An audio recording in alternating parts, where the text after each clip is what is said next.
अंबिया के बाद जो सबसे अफजल तरीन ज़ातें हैं, जो शख्सियात है, वो सहाबा की जमात है। और इस पर इजमा है, किसी का इख्तिलाफ नहीं।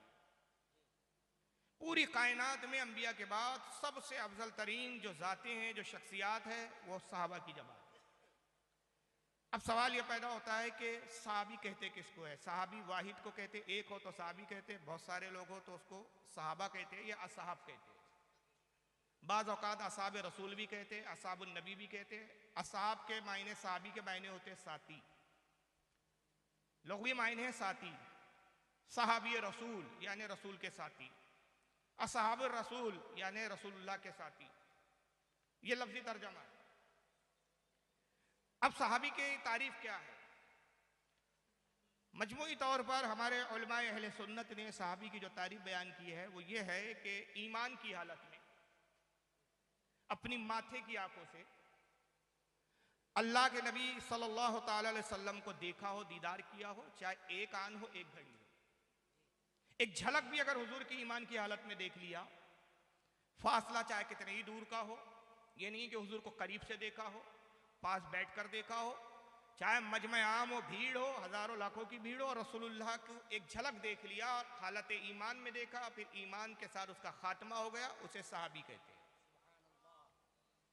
इमाम इब्न हजर फरमाते हैं कि सहाबी में वो भी दाखिल है कि जो नाबीना हो, अगरचे उसने आंखों से नहीं देखा, लेकिन रसूलुल्लाह की उस मजलिस में एक आन भी मौजूद हो जिसमें आका तशरीफ फरमा, तो वो भी सहाबी है।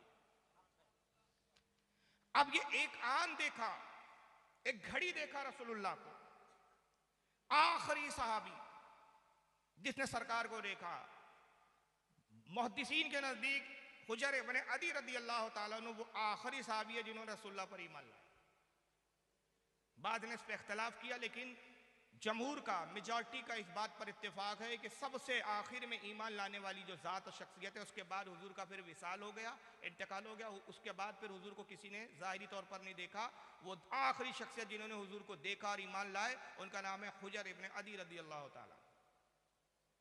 हजरत हुजर इब्न अदी आखिरी सहाबी, बल्कि उलमा ने कहा कि उन्होंने देखा, देखने के साथ कुछ वक्त हुजूर की इक्तिदा में नमाजें भी पढ़ी। मगर एक ऐसे सहाबी का आप तस्वुर कर ले कि अगर बिल फर्द एक ऐसा सहाबी हो कि जिसने हुजूर को एक आन देखा, एक घड़ी देखा, एक सेकंड देखा, एक सेकंड कलमा पढ़ा, एक सेकंड देखा, घर चला गया, इंतकाल हो गया ईमान पर। मकाम और मर्तबा यह है कि अपने वक्त के गौसे आजम से अफजल, कुतुब से अफजल, अबदाल से अफजल, औताद से अफजल, बल्कि अफजलियत का मेयार, फजीलत का मेयार यह है कि कयामत तक जितने मुसलमान आएंगे, जितने हैं, जितने आएंगे, सबका ईमान एक तराजू के पल्ले में रख दो और उस एक सहाबी का जिसने हुजूर को एक आन देखा, एक पल्ले में रख दो। उसका फजीलत में, मर्तबे में, मकाम में इतना बुलंद मकाम है कि तमाम अहले ईमान का ईमान एक तरफ और उस सहाबी का ईमान एक तरफ। ये फजीलत किसने दिलाई उस सहाबी को? ये दर्जा और मकाम उस सहाबी को किस बुनियाद पर मिला? नबी करीम सल्लल्लाहु अलैहि वसल्लम का दीदार करने पर ईमान की हालत में। अंदाजा लगाइए, जिसको देखने पर यह अजमत है कि वो गौस से अफजल हो जाए, कुतुब से अफजल हो जाए, तो वो जात जिसको देखा जा रहा है वो कितनी बुलंद वाला जात हो, उसका क्या मकाम होगा?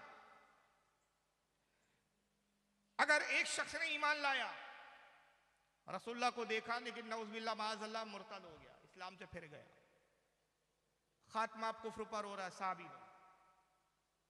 बहुत से ऐसे लोग हैं कि जिन्होंने हुजूर को देखा लेकिन हालत कुफ्र में देखा, कुफ्र पर मर गए, जैसे अबू जहल, उतबा, शैबा, वलीद इब्न मुगीरा। इन्होंने रसूलुल्लाह को देखा, बारहा देखा, लेकिन ईमान नहीं लाए, साहबी नहीं कहा जाए। बहुत से वो है जिन्होंने हुजूर को देखा, ईमान लाए, सरकार की इक्तिदा में नमाजें भी पढ़ी, हुजूर के साथ जिहाद भी गया, लेकिन ज़कात के मुनकिर हो गए, इस्लाम से फिर गए, मुर्तद हो गए और उसी इर्तिदाद पर, उसी कुफ्र पर मर गए, अब साहबी नहीं रहे। तो साहबी के लिए शर्त यह है कि ईमान की हालत में देखिए और खात्मा भी ईमान बिल खैर हो। अब बहुत से लोग इस जमाने में शुबात पैदा करते हैं कि भाई क्या हर कोई रदी अल्लाह अन्हु फला ने ये किया, फला मुनाफिक थे, हुजूर के तो बहुत से साहबा मुनाफिक थे। हम कहते हैं तुमसे बड़ा बेवकूफ नहीं, जो सहाबी है वो मुनाफिक नहीं और जो मुनाफिक है वो सहाबी नहीं।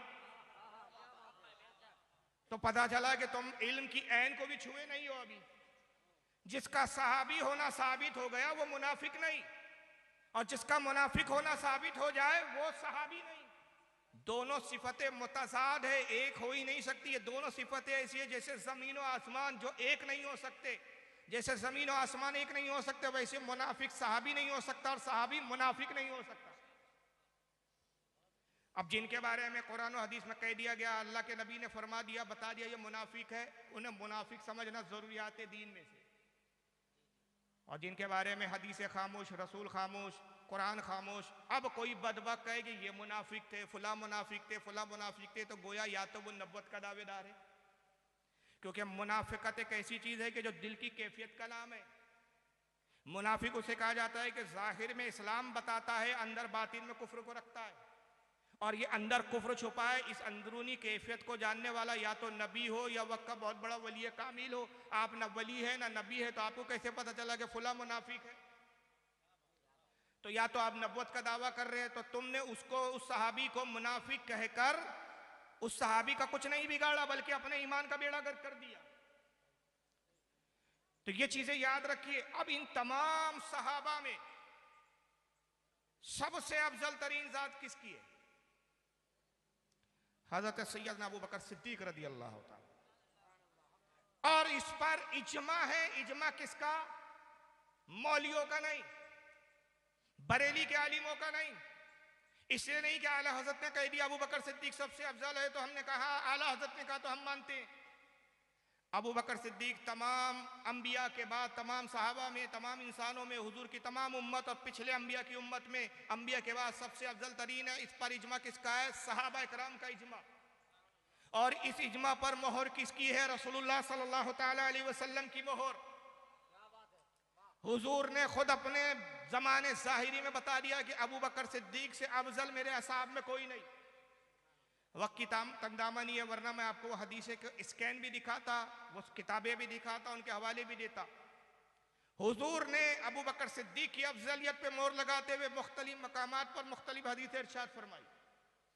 एक मकाम पे फरमाया कि लोग, अबू बकर का मकाम ये है कि अगर एक पल्ले में अबू बकर का ईमान रख दिया जाए और क़यामत तक की मेरी तमाम उम्मत का ईमान दूसरे पल्ले में रख दिया जाए, तो अबू बकर का ईमान सब पर वजनी और भारी।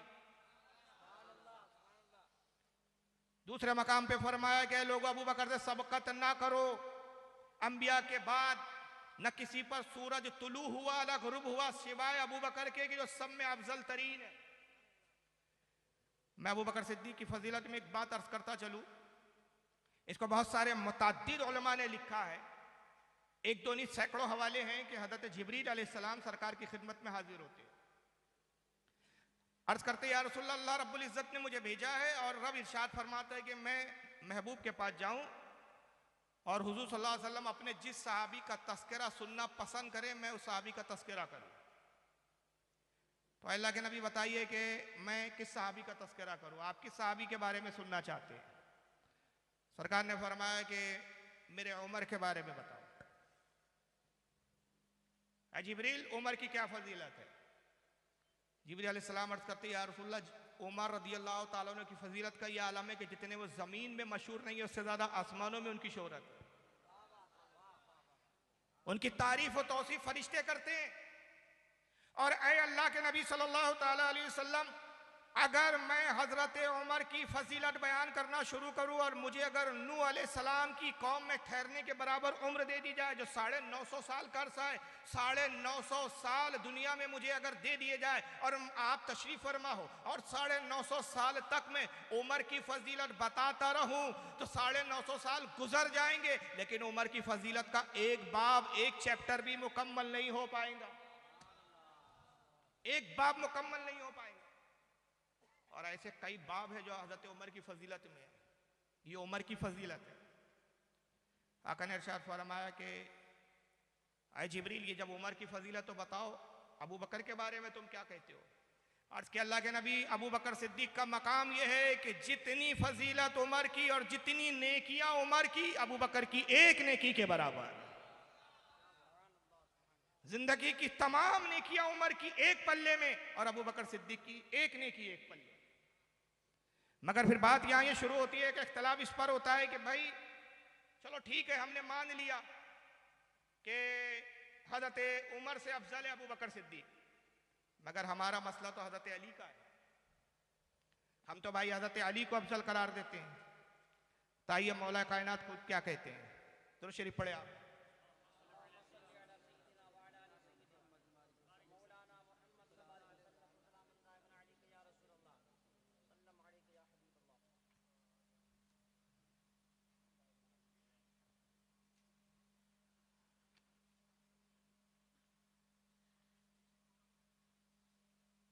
एक बार और दुरूद शरीफ पढ़े। अल्लाहुम्मा सल्ली अला सय्यिदना मौलाना मुहम्मद व अला आलिहि व अस्हाबिहि व बारिक वसल्लिम सलातो वस्सलाम अलैका या रसूलल्लाह सल्लल्लाहु तआला अलैहि वसल्लम।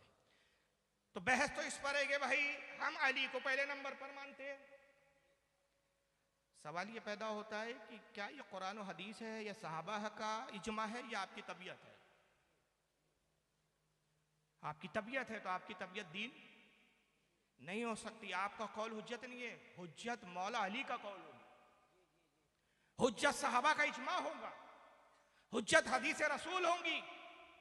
तो क्या सिर्फ एक हजरत अबू बकर की नेकी और उमर की जिंदगी भर की तमाम नेकियां क्या सिर्फ हजरत उमर का है? आइए मौला अली खुद क्या कहते हैं। रिवायत है अन कैसिन काला अली इब्न अबी तालिब रदियल्लाहु ताला अन्हु, हजरत कैस रिवायत करते हैं कि हजरत मौला अली रदियल्लाहु ताला ने इरशाद फरमाया वहल अना, फरमाया कि लोगों मैं क्या हूं। ये अली कह रहे हैं। जब अली का इकरार हो तो कोई अगर अली से मोहब्बत का दावा करता हो तो ये कैसा दावा है कि दावा मोहब्बत अली का हो और नाफरमानी मौला अली की जाए। ये कैसा मौलाई है? ये मौलाई तो वो होता है जो मौला की माने। तो मौला कायनात तो ये कह रहे हैं और ये हदीस है, क्या आपने पढ़ी नहीं? और ये अहले सुन्नत की किताबों में है। तो अगर ये किताबें आपके नजदीक मोतबर नहीं तो खुलकर ऐलान कर दीजिए कि हम राफ़दी है, सुन्नी बोल के लोगों को धोखा दे क्यों रहे हो। तो इसका मतलब तुम भी जानते हो कि शिया फिरका इतना बदतरीन फिरका है कि उस फिरके से अपने आप को नामजद करने में तुम्हें भी शर्म हया आ रही है। यही वजह है कि तुम अपने आप को सुन्नी बता रहे हो, हरकत शियाओं की कर रहे हो। अगर मजहब शिया हक होता तो तुम डंके के छोड़ पे शिया कहते, सुन्नी बनकर ना आते। आ रहे हो सुन्नी बन के, बात शियाओं की कर रहे हो। ये तो अहले सुन्नत की रिवायत है। और सिर्फ रिवायत ये है कि मौला अली कहते हजरत कैस ताबई है, मौला अली के असाब में वो रिवायत करते कि मौला अली ने मजलिस में कहा, फरमाया वहल अना, कौन हूं मैं, क्या हूं मैं, इल्ला हसनतन मिन हसनाती अबी बकरिन, सिवाय इसके कि अबू बकर की नेकियों में से एक नेकी। कौन कह रहा है? वहां जिब्रील ने कहा था। जिब्रील ने क्या कहा? या रसूलुल्लाह उमर की तमाम नेकियां तो अबू बकर की एक नेकी। अब तुम तो कहते हो कि साहब अली अंबिया से भी अफजल, हालांकि अकीदा कुफरिया है मगर तुम्हारा अकीदा है। तो जब अंबिया से अली को अफजल माना तो जिब्रील से अफजल, तो वहां तो कहने वाला जिब्रील है, यहां तो खुद अली है। तो फिर अली को क्यों नहीं मान रहे हो? मौला अली खुद कह रहे हैं कि मैं कौन हूं सिवाय इसके कि हजरत अबू बकर की नेकियों में से एक ने किया। और इसको कितने लोगों ने लिखा? हजरत इमाम इब्ने असाकिर ने लिखा इसको। मेरे पास वक्त नहीं है कि मैं एक एक इमाम के बारे में थोड़ा थोड़ा तारुफ पेश करूं। ये इमामों की किताबें हैं, मौलियों की किताबें नहीं।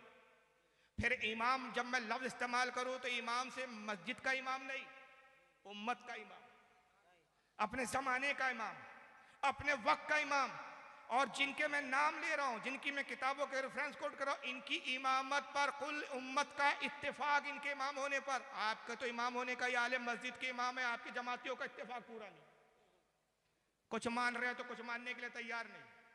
इसको इमाम इब्ने असाकिर लाए तारीख दमिश्क के अंदर, जिल्द नंबर 30 सफ़ा 383। हज़रत इमाम उशारी लाए इसको अपनी किताब फ़ज़ाइल अबी बकर सिद्दीक सफ़ा नंबर 51 हदीस नंबर 29। और इमाम हज़रत मोहम्मद बिन अली उशारी कहते हैं इस्नादहु सालिहुन व रिजालु सिक़ात, इस सनद के रावी साले हैं, नेक है, अच्छे रावी है, और इसकी सनद सिक़ा है, अच्छी सनद है। ये हदीस ज़ईफ़ और कमज़ोर नहीं है, झूठी नहीं है, हदीस भी सेहत के हिसाब से सही है। इसको हज़रत इमाम इब्ने हुस्सामुद्दीन अल-मुत्तकी अल-हिंदी लारे कंजुल उम्माल जिल्द 12 सफ़ा 498 हदीस नंबर 35636। यही बुनियाद है कि जब अली ने कहा मैं क्या हूँ अबू बकर की एक ने की। उमर ने कहा कि मैं क्या हूं। जिब्रील ने कहा कि उमर की हैसियत क्या है अबू बकर के मुकाबले में। उमर की एक, तमाम ने किया, अबू बकर की एक ने की। तो हजरत उमर ने क्या इजहार किया, जब ये हदीस हजरत उमर के कानों में पहुंची कि जिब्रील रसूलुल्लाह की खिदमत में आए और जिब्रील ने हुजूर से कहा कि या रसूलल्लाह, अबू बकर की अजमत उमर के मुकाबले में बहुत ज्यादा है। तो उमर क्या कहते, आइए, उमर जैसा सहाबी अबू बकर की अफजलियत को मान रहा है, तुम कैसे सुन्नी हो कि जो उमर का भी इनकार कर रहे हो। हज़रत उमर क्या कहते हैं, लवादित्तो अभी शहरतुन फी सदर अबा बकरीन, का ऐ लोगों मैं क्या हूं, काश मैं उमर न होता, अबू बकर सिद्दीक के सीने का एक बाल होता। क्या होता मैं, अबू बकर सिद्दीक के सीने का एक बाल होता। ये कौन कह रहा है, उमर। कौन उमर, जिसके बारे में आका कह रहे अगर मेरे बाद कोई नबी होता तो उमर इब्ने खत्ताब होता। अब भी आपको अबू बकर सिद्दीक की फजीलत समझ में नहीं आ रही। अच्छा, आप किस इमाम की तकलीद करते हैं भाई, बोलिए। इमाम आजम अबू हनीफा रदियल्लाहु ताला। इमाम आजम अबू हनीफा क्या फरमाते हैं, इमाम आजम से पूछा गया, इसको मुतअद्दिद उलमा ने लिखा, और अकायद की किताबें हैं। कमाल तो ये है कि ये वो किताबें हैं जो मौलवी के कोर्स के दौरान में पढ़ाई जाती है, पढ़ी जाती है। पता नहीं है कैसे आलिम बन रहे हैं कि पढ़ रहे हैं लेकिन समझ नहीं रहे। अकायद शरह अकायद नस्फी इमाम सादुद्दीन तफ्ताज़ानी की पढ़ लीजिए आप, शरह अकायद नस्फिया, उसके अंदर ये रिवायत मौजूद है। इसके अलावा अब्दुल वाहिद बिलग्रामी जो सादात में उन्होंने लिखा, कशफुल महजूब में दाता गनबख्श लाहौरी जो सैयद सादात है उन्होंने लिखा, मखदूम अशरफ जहांगीर सिमनानी ने लताइफ अशरफी में लिखा। मैं कितने हवाले दूं, कितने मुतअद्दिद उलमा इसको लिखते हुए आ रहे हैं। इमाम आजम अबू हनीफा से पूछा गया कि इमाम आजम बताइए अहले सुन्नत की अलामत क्या है, अहले सुन्नत होने की पहचान क्या है, उसकी निशानी क्या है, कैसे जाना जाए कि भाई ये अहले सुन्नत से है, क्या पहचान है, किस पहचान से पहचाना जाएगा कि अहले सुन्नत से है। तो हज़रत इमाम आजम ने क्या फरमाया, कहा सुनो, अहले सुन्नत की पहचान ये है कि तू अबू बकर और उमर को तमाम साहबा में सबसे अफजल जान और उस्मान गनी और मौला अली से मोहब्बत रख। ये अहले सुन्नत की पहचान है, और जब कोई इसके बरखिलाफ करता है तो वह अहले सुन्नत की पहचान को खो देता है। ये जनाब अबू बकर सिद्दीक की अफजलियत का मामला है। हज़रत अब्दुल वाहिद बिलग्रामी रहमतुल्लाह अलैह जो ज़ैदी सादात में पहले सैयद है जिन्होंने हिंदुस्तान में तशरीफ़ लाया, और इन्हीं से ज़ैदी सादात निकले, और यही वो ज़ैदी सादात की शाख है जो माहरा आई जहाँ आला हज़रत फाजिल बरेलवी जैसा वक्त का मुजद्दिद जाके मुरीद हुआ। और माहरा की एक खासियत बता दूँ, जो पूरे हिंदुस्तान, शायद हिंदुस्तान ही नहीं पूरी दुनिया में, ये एक फजीलत में माहरा की बता रहा हूँ, जहाँ आला हज़रत जैसा वक्त का मुजद्दिद मुरीद होने गया, वाहिद, ये पूरी दुनिया की वाहिद एक खानका है, पूरी दुनिया की कह रहा हूं मैं, लफ्जों पे गौर करें, पूरी दुनिया की वाहिद ये खानका माहरा मुक़द्दसा जो ज़ैदी सादात से, और ज़ैदी सादात किसे कहा जाता है, ये हज़रत इमाम ज़ैद शहीद जो इमाम ज़ैनुल आबिदीन के बेटे थे उनकी औलादों में ये सिलसिला नसब है, ज़ैदी सादात कहलाते। फजीलत क्या है इनकी, वाहिद ये वो खानका है जहां एक साथ लाइन से कतार में 6 कुतुब एक साथ आराम कर रहे हैं। दुनिया के कोई खानका नहीं मिलेंगी जहां 6 कुतुब एक साथ लेटे हुए, ये वाहिद माहरा की खानका है। अब्दुल वाहिद बिलग्रामी उस खानदान के वो जद्दे आला है जहां से ये नसब चला। उन्होंने अपने ज़माने में अपने ख़ानदान वालों अहले सादात की इस्लाह के लिए किताब लिखी जिसका नाम है सबे सनाबिल शरीफ। फारसी एडिशन है इसका, मैं जो हवाला दे रहा हूँ, उर्दू में भी आ चुकी है ये, फारसी एडिशन का सफ़ा नंबर 12। उसके अंदर वो खुद नकल फरमाते हैं कि मौला अली खुद रावी है, रिवायत मौला अली कर रहे हैं इसकी। मौला अली कहते हैं हम असाब बैठे हुए थे कि अबू बकर सिद्दीक आए, और आने के बाद अर्ज़ करते कि या रसूलुल्लाह सल्लल्लाहु अलैहि वसल्लम, ईमान के कितने दर्जे? आका ने फरमाया अबू बकर ईमान के 70 दर्जे। फिर रसूलुल्लाह ने ईमान का एक दर्जा बताया, अबू बकर चले गए। दूसरे दिन आए, फिर पूछा या रसूलुल्लाह ईमान का दूसरा दर्जा क्या है? सरकार ने बताया, अबू बकर सुने चले गए। तीसरे दिन आए, या रसूलुल्लाह ईमान का तीसरा दर्जा क्या है? साहबा हैरान के एक साथ क्यों नहीं पूछ लेते, सरकार भी एक साथ क्यों नहीं बता देते, एक एक पूछ रहे हैं और एक एक दर्जा बताया जा रहा। मगर किसी की हिम्मत नहीं हुई कि इस मामले में, क्योंकि बात सिद्दीक और नबी की है, जब सिद्दीक उस अंदाज में पूछ रहे हैं तो नबी उसी अंदाज में जवाब दे रहे हैं। नबी खुद नहीं कहते कि अबू बकर एक एक दर्जा क्यों पूछते हो, एक ही साथ में 70 दर्जे सुना देता हूं। इतनी याददाश्त तो कमजोर नहीं है तुम्हारी कि मैं 70 एक साथ बयान करूं और तुम उन 70 दर्जों की तारीफ भूल जाओ। हुजूर भी एक दर्जा ही बताते, यहाँ तक कि 70 दिन गुजरे। जब 70वां दिन था तो साहबा ने कहा या रसूलल्लाह अजीब बात है, 70 दिन तक अबू बकर आते रहे, एक एक दर्जा पूछते रहे, आप एक एक दर्जा बताते रहे। सरकार एक साथ ना अबू बकर ने पूछा ना एक साथ आपने बताया, इसकी हिकमत क्या है? आका ने कहा सुनो, अबू बकर आते ईमान का दर्जा पूछते चले जाते, जब दूसरे दिन आते तो जो दर्जा मैंने बताया होता उस पर फायज होते, तीसरे दिन आते मैं ईमान का दर्जा बताता वो उस पर फायज होते। 70 दिन में अबू बकर 70 ईमान के दर्जों पर फायज थे और मेरी तमाम उम्मत में सिवाय अबू बकर के ऐसा कोई नहीं जो 70 के 70 ईमान के दर्जों पर फायज हो, सिवाय अबू बकर। एक दूसरे मकाम पे आका कहते हैं यही सब है सनाबिल शरीफ, और इसको चलो अब्दुल वाहिद बिलग्रामी से आप मुतमईन ना हो, बहुत सौ के पेट में दर्द होगा, सब सनाबिल शरीफ को नहीं मानते। चलिए आइए अब्दुल वाहिद बिलग्रामी से भी बहुत पहले 200 हिजरी के इमाम हज़रत इमाम इब्ने अबी दुनिया, उनकी किताब मकारिमुल अखलाक सफ़ा नंबर 29 पे उन्होंने भी रिवायत की।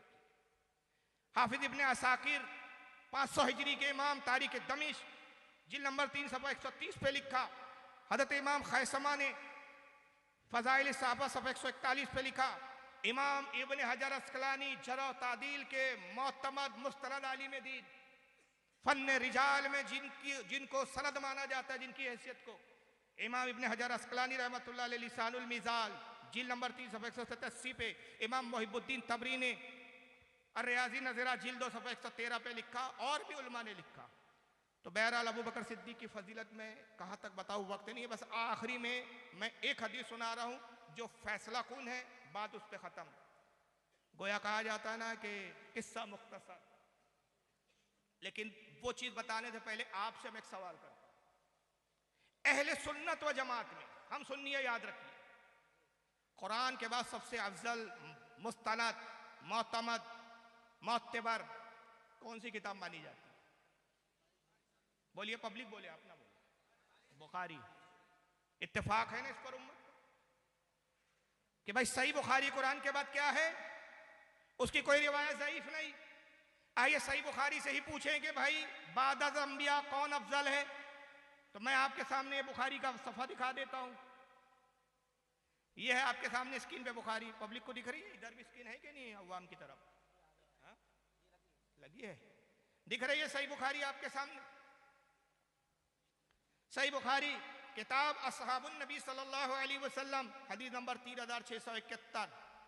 सही बुखारी सऊदिया का छपा हुआ नुस्खा, हदीस नंबर 3671। अन मोहम्मद इब्न हनफिया काल, मोहम्मद इब्न हनफिया रिवायत करते हैं। ये मोहम्मद इब्न हनफिया कौन है, जरा बताएं आप। मजमे में से कोई बता सकता है ये मोहम्मद इब्न हनफिया जो इस हदीस को रिवायत कर रही है कौन? मौला अली के बेटे। मगर सवाल होता है कि भाई मोहम्मद इब्न अली क्यों नहीं कहा फिर आपने? इमाम बुखारी ने मोहम्मद इब्न हनफिया क्यों लिखा, मोहम्मद इब्न अली क्यों नहीं लिखा? ये सैयदा खातून जन्नत के विसाल के बाद जो मौला अली ने दूसरा निकाह किया, उनसे ये पैदा हुए मोहम्मद इब्न हनफिया। इमाम हसन इमाम हुसैन के भाई है, मौला अली के साहबजादे, जंग सिफ़ीन जमल में शरीक रहे, बड़े बहादुर और जाबाज थे। तलवार चलाने में महारत का यह आलम था कि सिफ़ीन में उलमा ने लिखा कि जब मैदान में पहली बार सिफ़ीन में शरीक हुए और जब सिफ़ीन में लड़ने आए तो लड़ने का अंदाज ये था कि मौला अली की शुजात इनके बाजों में थी। अपने पैर को ऐसा खड़ा कर दिया, सिर्फ हाथ से तलवार हिलती थी, कदम आगे पीछे नहीं होते थे, सिर्फ तलवार हिलती थी और दुश्मन मारा जाता था। ये बहादुरी का आलम। मौला अली इन्हीं को हर जंग में भेजा करते थे। किसी जलन खोरे ने माज़अल्लाह अहले बैत में रंजिशें पैदा करने के लिए एक बार कहा कि मोहम्मद इब्न हनफिया, बड़ी अजीब बात है, अली के बड़े बेटे तुम्हारे बड़े भाई मौजूद है, हसन भी मौजूद है, हुसैन भी मौजूद है, मगर हमने देखा है कि जब सख्त मार्का आता है, सख्त मुश्किल आती है, दुश्मन ज़रा वजनी होता है, भारी होता है, तो अली तुम ही भेजते, अपने बेटे हसन को क्यों नहीं भेजते, हुसैन को क्यों नहीं भेजते? मकसद क्या था कि ये मोहम्मद इब्न हनफिया के दिमाग में, हाँ ये बात तो है कि जहाँ खतरा होता है अब्बा जान मुझे ही भेजते, अपने दो बेटों से मुझसे ज़्यादा मोहब्बत करते ताकि इनमें रंजिशें आ जाए। वो अली का खून था। सामने वाली की साजिश को समझ कर उसने कहा मरदूद, आपने कहा मरदूद खामोश हो, वसवसे डालता है, शैतानी काम फेल करता है। मौला अली मेरे वालिद मुझे इसलिए भेजते हैं कि हसन और हुसैन मेरे बाबा की आंखें हैं और मैं अपने बाप का बाजू हूं। काम बाजुओं से लिया जाता है, आंखों से नहीं।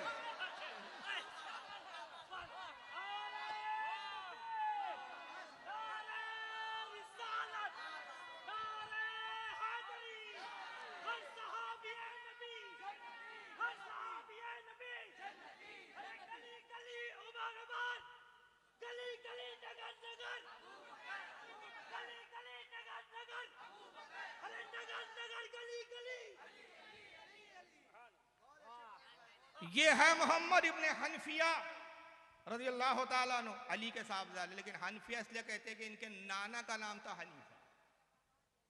किसका नाम था? हनीफा, नाना का। वो बड़े इबादत गुजार थे, बड़े कुरान के बेहतरीन कारी थे। ये इबादत और रियाजत और ज़ोद और तक़वा में अपने नाना का परताव थे। नाना की तरह आबिद ज़ाहिद थे, हमा वक्त कुरान की तिलावत में मसरूफ रहते थे। इसलिए लोगों ने इनको हनफिया, इब्ने हनफिया कहना शुरू कर दिया, निस्बत नाना की तरफ करके हनफिया का बेटा कहना शुरू कर दिया।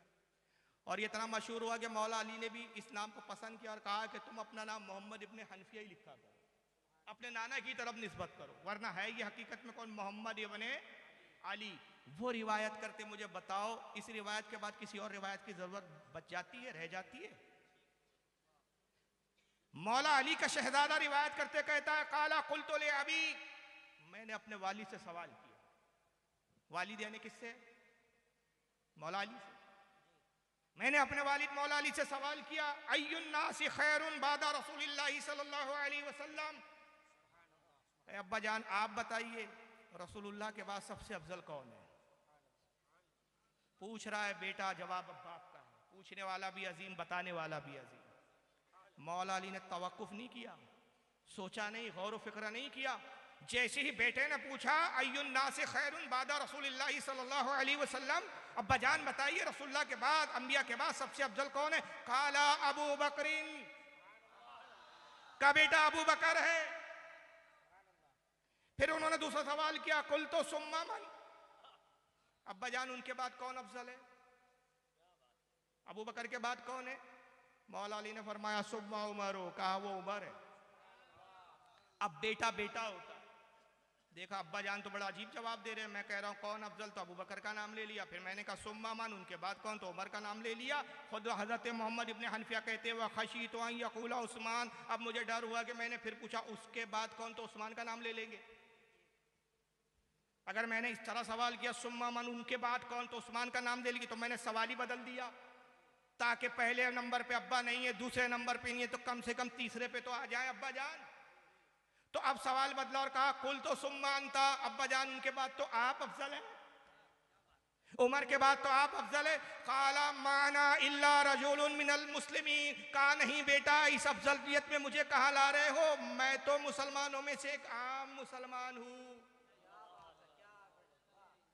ये मौला अली की इनकिसारी है। अहले सुन्नत के इज्मा के मुताबिक आपका नंबर चौथा। बुखारी कुरान के बाद सबसे अफजल।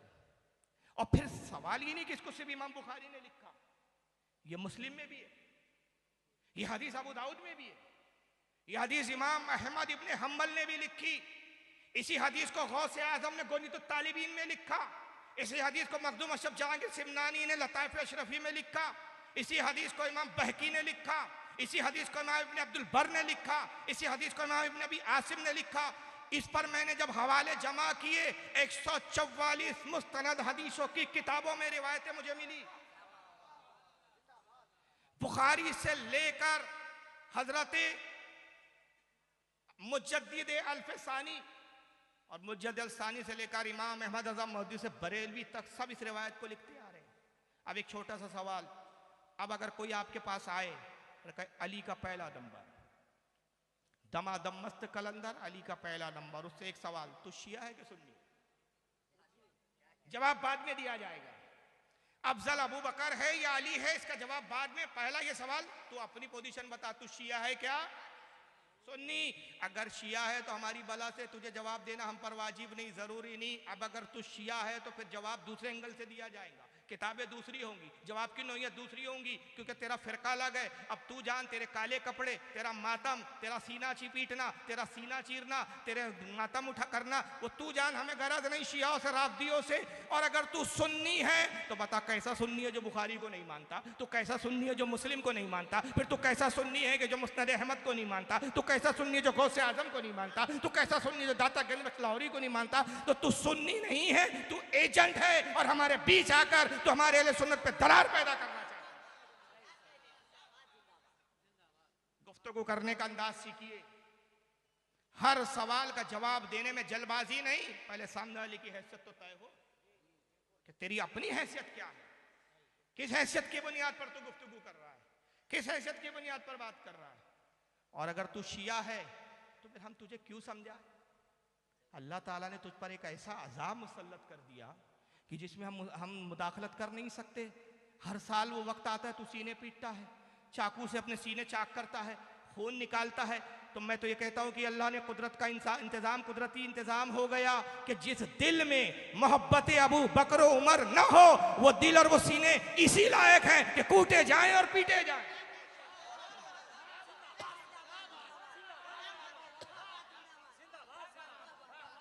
अब उस अजाब से हम रोके क्यों तुझे? जब मर्जी खुदा है तो फिर हम उस मर्जी खुदा के आड़े आए क्यों? हाँ, सुन्नी बोल रहा है तो हमसे फिर तुझसे हमारी हमदर्दी है, और जब हमदर्दी है तो हम मुतालबा करेंगे। सुन्नी हो के बुखारी नहीं मानता, अरे बुखारी को छोड़, सुन्नी हो के मौला अली की नहीं मानता। मौला ही बोल के मौला अली का इनकार कर रहा है। मौला अली कह रहे हैं कि मेरे अंबिया के बाद सबसे अफजल अबू बकर सिद्दीक है, और तू कह रहा अली का पहला नंबर। तो मौला अली तुझसे राजी नहीं होंगे, बल्कि तुझे जूते मारेंगे। मौला अली की जो बात मैंने नहीं की, जो दावा मैंने नहीं किया, तू कौन होता है दावा करने वाला? तू क्या शरीयत बना रहा था? जो बात कहने की मुझे नबी ने इजाजत ना दी, तुझे कहां से इजाजत मिल गई? तूने शरीयत बनाई कहां से, गढ़ी कहां से?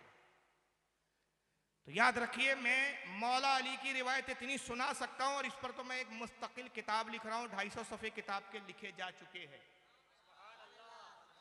और इंशाल्लाह 300-350 सफ़े तक जाने की उम्मीद है।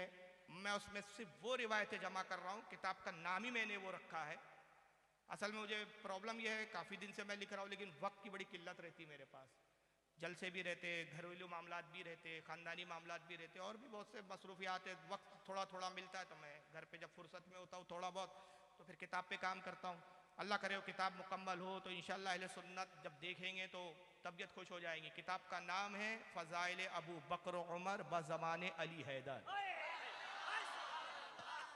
सिर्फ वो रिवायतें उसमें मैंने जमा की कि जो रिवायतें सिर्फ मौला अली से आई, मौला अली के अलावा किसी की रिवायत की रावी है। अगर वो जमा करूं तो कई जिल्दों में किताब बन जाए, लेकिन सिर्फ वो रिवायतों पर मैं काम कर रहा हूं जो सिर्फ मौला अली ने अबू बकर और उमर की फजीलत पर जिक्र किया है, अहले बैत ने किया है। हजरत सैयदना इमाम जाफर क्या कहते हैं, ये एक सिलसिला है, वक्त नहीं है मेरे पास। इमाम ज़ैनुल आबिदीन ने क्या कहा, इस पर तो अहले बैत का इजमा है कि अंबिया के बाद सबसे अफजल अबू बकर, और ये मरदूद आज अबू बकर को गालियां बकरा। इन जाहिल मौलाइयों को पता नहीं कि जिन्हें गाली बकरे वो है कौन। इनसे एक छोटा सा सवाल कीजिए, कोई कल शिया मिल जाए तो उससे कहिए कि भाई हम हनफी है। अहले सुन्नत 4 मसालिक में तकसीम है, ये बातें याद रख लीजिए आप। ये मोटी मोटी चंद मैं बातें बयान कर रहा हूं कि ये बातें अगर आपने सिर्फ याद रख ली, पूरी हदीसें याद ना रखे, हवाले याद ना रखे, ये 4-5 बातें याद रख ली आपने, मैं खुदा की कसम कहता हूं आप मुनाजिर हो गए। ये 4 बातों में खा जाएंगे आप उनको। पहला, भाई तो अबू बकर पे लानतान कर रहा है, और किन बुनियादों पे लानतान किया जा रहा है मैं आगे बताऊंगा, आपको दिखाऊंगा भी इंशाल्लाह। अबू बकर पे सिद्दीक पे लानतान, हजरत उमर पे लानतान, उस्मान गनी पे लानतान, और सबसे ज्यादा इस वक्त अगर किसी जात पे लानतान हो रहा है तो हजरत सैयदना अमीर माविया रदी अल्लाह ताला।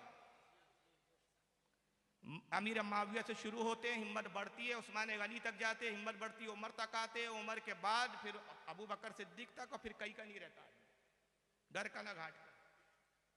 तो अबू बकर पे लानत तान कर रहा है। तो भाई अहले सुन्नत 4 मज़ाहिब में, जिसको आमतौर पर मसलक बोलते हैं, हकीकत में वो मजहब है, मसलक और होता है।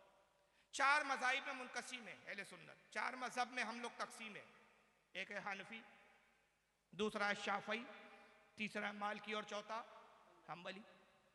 हम हिंदुस्तान में जो अक्सरियत मुसलमानों की वो हनफी है। आप उधर को चले जाएं, बम्बई के कुछ इलाके हैं, केरला वगैरह चले जाएं, बम्बई के कुछ उधर आगे में गोवा की तरफ के इलाके, वहाँ कुछ शाफई मिल जाएंगे। और अल्हम्दुलिल्लाह मैं उन शाफइयों में गया हूँ, मेरे जलसे होते हैं, प्रोग्रामात होते हैं। चेन्नई गया हूँ मैं, चेन्नईयों में जलसे होते हैं, वहाँ शाफई बुलाते। और ये वो शाफई है कि मसलकन मजहबन शाफई है, लेकिन मसलक आला हजरत के पाबंद है, अकीदा आला हजरत वाला है। बाद इसमें ताजु शरिया के मुरीद है, बाद इसमें मुफ्ती शरीफ उल हक साहब के मुरीद है, बाद हजरत मौदी से कबीर के मुरीद है। यानी मुरीद हमारे ही अक्सर बुजुर्गों से है मजहबन शाफई। 4 मज़ाहिब में हम लोग मुनकसिम है, हम लोग हनफी है। इनसे पूछिए कि भाई आप शिया हो, शियात से आपको हमदर्दी है, तो शिया जिस फ़िक़्ह पर अमल करते हैं, जिस मज़हब पर अमल करते हैं, जिस इमाम से मसाइल का इंतसाब करते हैं, उस इमाम का नाम क्या है और उस फ़िक़्ह को क्या कहते हैं? मजमे में कोई बता सकता? जो बता दे मैं समझूंगा इस इलाके का बहुत पढ़ा लिखा होशियार आदमी है। फ़िक़्ह जाफरिया, माशाल्लाह, अल्लाह सलामत रखे। आफ्ताब नाम है आपका, माशाल्लाह, आपको और हकीकत में आफ्ताब बन। अच्छों को नहीं पता भाई। फ़िक़्ह जाफरिया पर अमल करते हैं वो। और फ़िक़्ह जाफरिया पर जो कौन है, फ़िक़्ह जाफरिया से मुराद उनकी इमाम जाफर सादिक, पूरा मजहब शिया इमाम जाफर सादिक के उसूल और उनकी बुनियादों पर टिका हुआ है। मगर जरा इनसे पूछिए एक सवाल कि तो अबू बकर पे लानतान कर रहा है, इमाम जाफर की माँ का नाम क्या है? पता तो चले कि किस खानदान को गाली बक रहा है। तो हजरत इमाम जाफर की माँ का नाम क्या है? ना पता हो तो मुझसे ले जाओ, शिया किताबों से भी साबित करूंगा। ये उसूल काफी के अंदर नसब लिखा है। ये शियाओं की बाद कुरान सबसे मोतबर किताब मानी जाती है। वो बुखारी को नहीं मानते शिया लोग, याद रखिए। वो मुस्लिम को नहीं मानते। हाँ, मौलाई से बात करेंगे तो हम बुखारी मुस्लिम दिखाएंगे कि अगर तू सुन्नी है तो बुखारी से मान, वरना ऐलान कर दे मैं शिया हूं। और अगर तू ऐलान करे मैं शिया हूं तो फिर हम अब बुखारी नहीं करेंगे, लाएंगे हम उसूल काफी लाएंगे, हम फिर मल्ला यदुल फकी लाएंगे। ये शियाओं की मोतबर किताबें है, ये कुतुब अरबा इनके की, ये शेख सदूक है इनके लिखने वाले, इनके जनाब याकूब कुलैनी है। उसूल काफी के बारे में लिखा गया कि इमाम मेहदी को दिखाई गई थी, उन्होंने इसका नाम उसूल काफी रखा, कहा कि हाजा काफी शियातना, ये हमारे शियाओं के लिए काफी है। इन किताबों में नसब लिखा है इमाम जाफर सादिक का। इमाम जाफर से रिवायतें जमा की गई है। इमाम जाफर सादिक की वालदा का नाम है उम्मे फरदा। क्या नाम है? उम्मे फरदा के वालिद का नाम है हजरत कासिम, और हजरत कासिम के वालिद का नाम है हजरत मोहम्मद, और मोहम्मद के वालिद का नाम है हजरत सैयदना अबू बकर सिद्दीक। एक नसब तो उम्मे फरदा का ये है। दूसरा नसब और है हजरत उम्मे फरदा का, उम्मे फरदा की माँ का नाम है अस्मा। उम्मे फरदा जो हजरत इमाम जाफर सादिक की माँ है, उनकी माँ का नाम क्या है? यानी हजरत इमाम जाफर की नानी, उनका नाम है अस्मा। अस्मा के वालिद का नाम है हजरत मोहम्मद इब्ने अबू बकर, और मोहम्मद इब्ने अबू बकर के वालिद कौन है? सैयदना अबू बकर। माँ की तरफ से भी यानी हजरत उम्मे फरदा का नसब अबू बकर पे जाता है, बाप की तरफ से भी जाता है। पता चला कि इमाम जाफर के नाना है अबू बकर, दादा है मौला अली, नुतफा पाक है अली का और खून मुबारक है अबू बकर का। जब नुतफा पाक और खून पाक मिलते हैं तो वक्त का इमाम जाफर सादिक पैदा होता है। और उसी बुनियाद पर इमाम जाफर खुद कहते हैं कि अबू बकर ने मुझे 2 बार पैदा किया, इसलिए कि मेरी माँ उम्मे फरदा, बाप की तरफ से भी अबू बकर से नसब मिलता है और माँ की तरफ से भी मिलता है, तो अबू बकर 2 एतबार से मेरे बाप। जिनके खानदानी रिश्ते हो, तेरी जात का पता ना बिरादरी का पता, तो इन खानदान वालों पे लानतान कर रहा है। अमीर माविया पे भी बड़ी लानतान हो रही है। करबला के वाक़या सुनते हो ना आप? 9 रिश्ते हैं अहले बैत से हजरत अमीर माविया के। कितने रिश्ते अमीर माविया के? और ये तमाम 9 के 9 रिश्ते सिफ़ीन के बाद के, जंग सिफ़ीन के पहले के नहीं है, जंग सिफ़ीन के बाद। तो इस आज के मौलाई से पूछो कि तुझे हजरत अमीर माविया से नफरत क्यों? का अली से लड़े, का तुझे बड़ा समझ में आ गया अली से लड़े। अहले बैत के घर वालों को समझ में नहीं आ रहा था ये हमारे बाप से लड़ा, हम रिश्तेदारी क्यों करें? वो रिश्तेदारी कर रहे हैं और तू जात का ना बिरादरी का, तेरा बाप का पता ना माँ का पता, तू चला इन पे लानतान कर। तो आदमी को अपनी हैसियत देखनी चाहिए। मैं सिर्फ एक सजरा बता रहा हूं, 9 नहीं बताऊंगा, वक्त नहीं है, फिर वीडियो दिखाने हैं, बहुत तेजी से वक्त गुजर रहा है। मैंने पहले अर्ज किया कि 3 घंटे चाहिए बयान के लिए, लेकिन तंगदामनी बहुत ज्यादा है। सिर्फ एक नसब जो अमीर माविया से अहले बैत का जो खास ताल्लुक है, एक नसब। ये बारह आपने सुना है कि आपकी बहन रसूलुल्लाह की ज़ौजा मुताहरा उम्मुल मोमिनीन उम्मे हबीबा।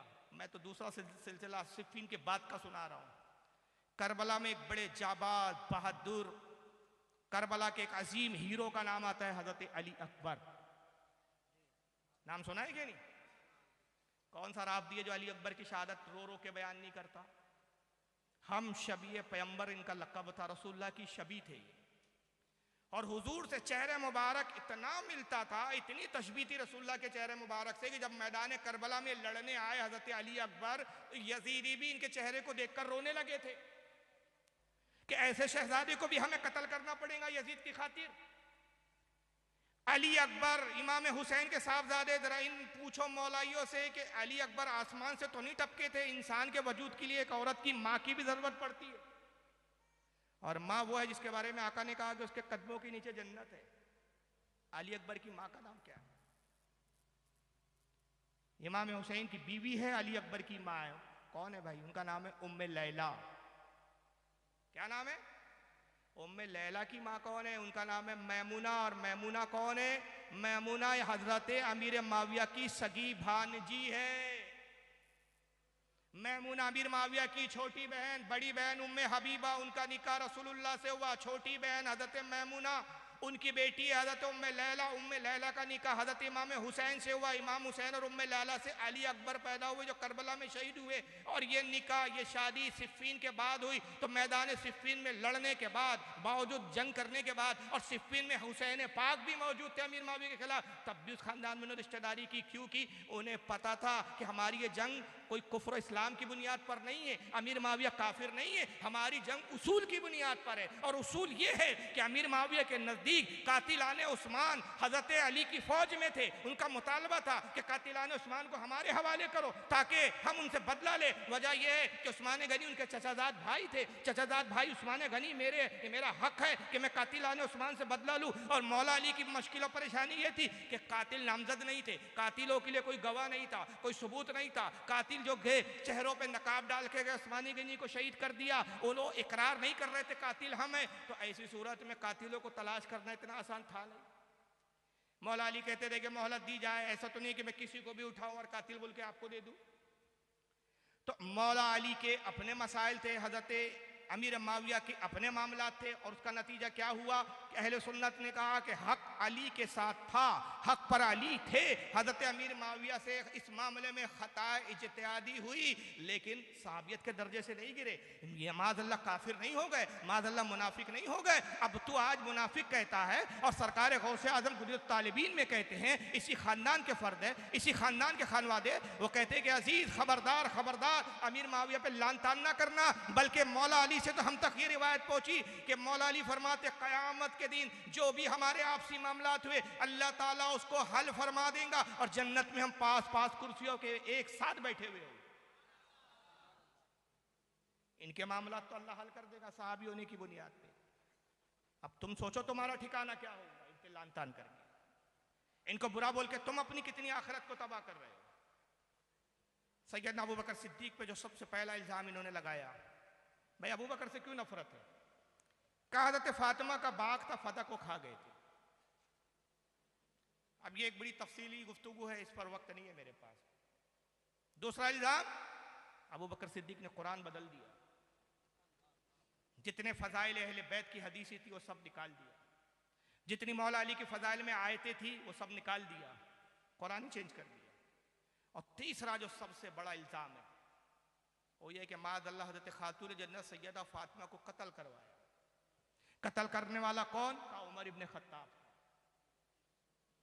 ये किससे गढ़े गए? इस्लाम को डैमेज करने के लिए, इस्लाम को कमजोर करने के लिए। बल्कि माज़अल्लाह यहाँ तक लिखा गया, जिस फिरके का ये बातिल अकीदा हो वो फिरका कैसे हक पर हो सकता है? आइए इनकी किताब उसूलुल काफी ये आपके सामने स्क्रीन पर, और सारी मन घड़त बातें और रिवायतें इमाम जाफर के खाते में डाली, जबकि ये सब झूठी रिवायतें, इसका सर है ना पैर। उसूलुल काफी जिल्द नंबर 2 सफ़ा 700 हदीस नंबर 4। आइए इमाम जाफर के खाते में रिवायत डाल के क्या कहा जाता है। कहते इन्नन नास तरतद्दू बाद रसूलुल्लाह सल्लल्लाहु अलैहि वसल्लम इल्ला नफरन यसीरा। कहते कि हुजूर का बस जैसे विसाल हुआ, हुजूर के विसाल के बाद सिर्फ चंद सहाबा थे जो ईमान पर रहे, बाकी सब के सब काफिर और मुर्तद हो गए। नऊज़ुबिल्लाह मिन ज़ालिक शिया का ये सबसे पहला और बुनियादी अकीदा है कि हुजूर के विसाल के बाद जितने सहाबा थे सब काफिर हो गए। तो कितने लोग काफिर हुए भाई? अब उनके नाम निकाल लेना तो बड़ा मुश्किल है। मैं एक मोटी सी बात बता दूं कि उलमा ने लिखा कि जिस वक्त सरकार का मदीने में विसाल हुआ, कुल मदीने की आबादी 2.5 लाख थी। कितनी आबादी थी? 2.5 लाख। हज्जतुल वदा के मौके पर जो हुजूर ने आखिरी खुतबा दिया, हुजूर ने हज फरमाया पहला और जिंदगी का आखिरी, एक ही हज किया आका ने पूरी जिंदगी। उस हज में जो कुल सहाबा इकराम आपके साथ शरीक थे 1,24,000 सहाबा शरीक। मदीने की कुल आबादी उस वक्त 2.5 लाख मदीना और उसके तरफ में। शिया की मुअत्तबर किताब ये अकीदा बता रही है और इस पर शिया का अकीदा है कि कहते हैं सिर्फ 10 सहाबा थे जो ईमान पर रहे।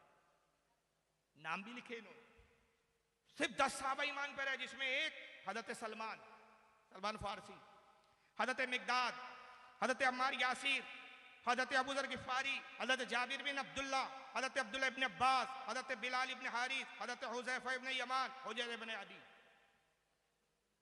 और एक दो ऐसे नाम है। कुल 10 सहाबा जो ईमान पर रहे। यानी इन नाबिकारों से पूछो कि खुदा की कसम तुमसे बड़ा कज़्ज़ाब नहीं है, 2.5 लाख आबादी में से 10 मोमिन रहे और सबके सब मुर्तद हो गए। और ये उस नबी का तुम मजाक उड़ा रहे हो, उस इस्लाम का मजाक उड़ा रहे हो कि हजरत नूह अलैहिस्सलाम के मानने वाले कम से कम 87 रहे, हजरत ईसा के मानने वाले कई 100 रहे, हजरत मूसा अलैहिस्सलाम के मानने वाले हजारों की तादाद में रहे। जो तमाम नबियों में सबसे अफजल तरीन नबी था, जो तमाम नबियों का सरदार बनकर आया, उसकी तालीम और तबलीग इतनी बेअसर कि इधर इंतकाल हुआ और सबके सब इस्लाम से फिर गए। ये बातें हजम करने लायक है। एक मोहब्बत अली की आड़ में कितने कुफरियात तुम कबूल करोगे इस फिरके में जाने के बाद, उसका आप अंदाजा नहीं लगा सकते। फिर पूछा गया कि भाई ये सब मुर्तद और काफिर हो गए माज़अल्लाह, किस बुनियाद पर? कहा इन्होंने अली की खिलाफत का इनकार कर दिया। खिलाफत का हक अली को था।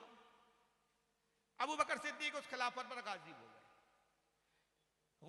गदीर खम के मौके पर रसूलुल्लाह सल्लल्लाहु अलैहि वसल्लम ने अली की विलायत का और अली की खिलाफत का ऐलान कर दिया था। हम कहते हैं अगर अली की खिलाफत का ऐलान गदीर खुम में हो गया था तो हजरत अबू बकर जब गाजिब हो गए, खलीफा बन गए, तो अली उनके खिलाफ लड़े क्यों नहीं? कहते नहीं, उस वक्त तकैया की पोजीशन में थे। तकैया यानी ईमान छुपाओ, यानी खामोशी अख्तियार कर लो, हिकमत के तौर पे खामोश हो जाओ। तो हमने कहा अच्छा भाई, अब अगर हजरत अबू बकर के ज़माने में अली उठे नहीं कि अगर मैं जंग करूंगा तो मुसलमानों में इंतशार होगा, इख्तलाफ होगा, मुसलमानों में कत्लेआम होगा, तो फिर अमीर माविया के खिलाफ क्यों खड़े हो गए? क्या उस वक्त मुसलमानों में खून रेजी नहीं हो रही थी?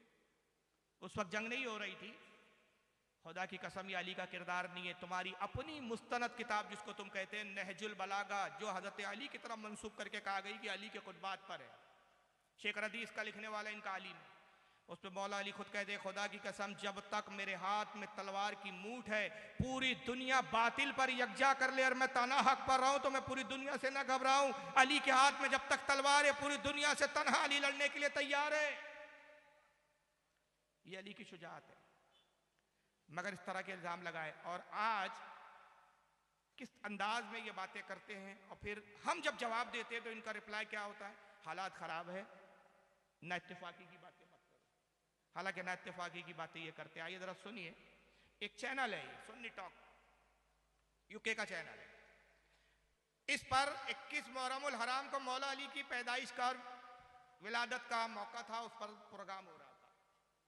एक बदबख्त ने फोन किया, शिया राब्दी ने, और देखिए ये कितने बड़े मुनाफिक है। अगर ये अपना ओरिजिनल नाम बताता तो शायद इसका नाम कुछ ऐसा होता, ये जितने सुन्नी उलमा बैठे नाम से पहचान जाते राब्दी है, तो इसने अपना नाम उमर बताया। यहां भी वो तकैया कर रहा है, मुनाफिकत। उमर बता रहा है अपना नाम, जबकि शियाओं में कोई अपना नाम उमर रखता ही नहीं, और इसलिए भी नहीं रखता कि उमर से शैतान डरता है। समझ रहे? उस नाम की तासीर ही ऐसी है। जरा वीडियो सुनिए, बाद में तबसरा करेंगे। मोहम्मद उमर साहब लंदन से हैं, अस्सलाम वालेकुम वरहमतुल्लाहि वबरकातुहू। वालेकुम सलाम, वालेकुम सलाम। तमाम उलमाए कराम की खिदमत में मेरा सलाम। जी और बहुत ही शुक्रिया। निहायत खूबसूरत आप प्रोग्राम कर रहे हैं। बस मेरा एक हल्का सा सवाल है। सारी तारीफें मोहम्मद और आले मोहम्मद अलैहिस्सलाम के लिए हैं।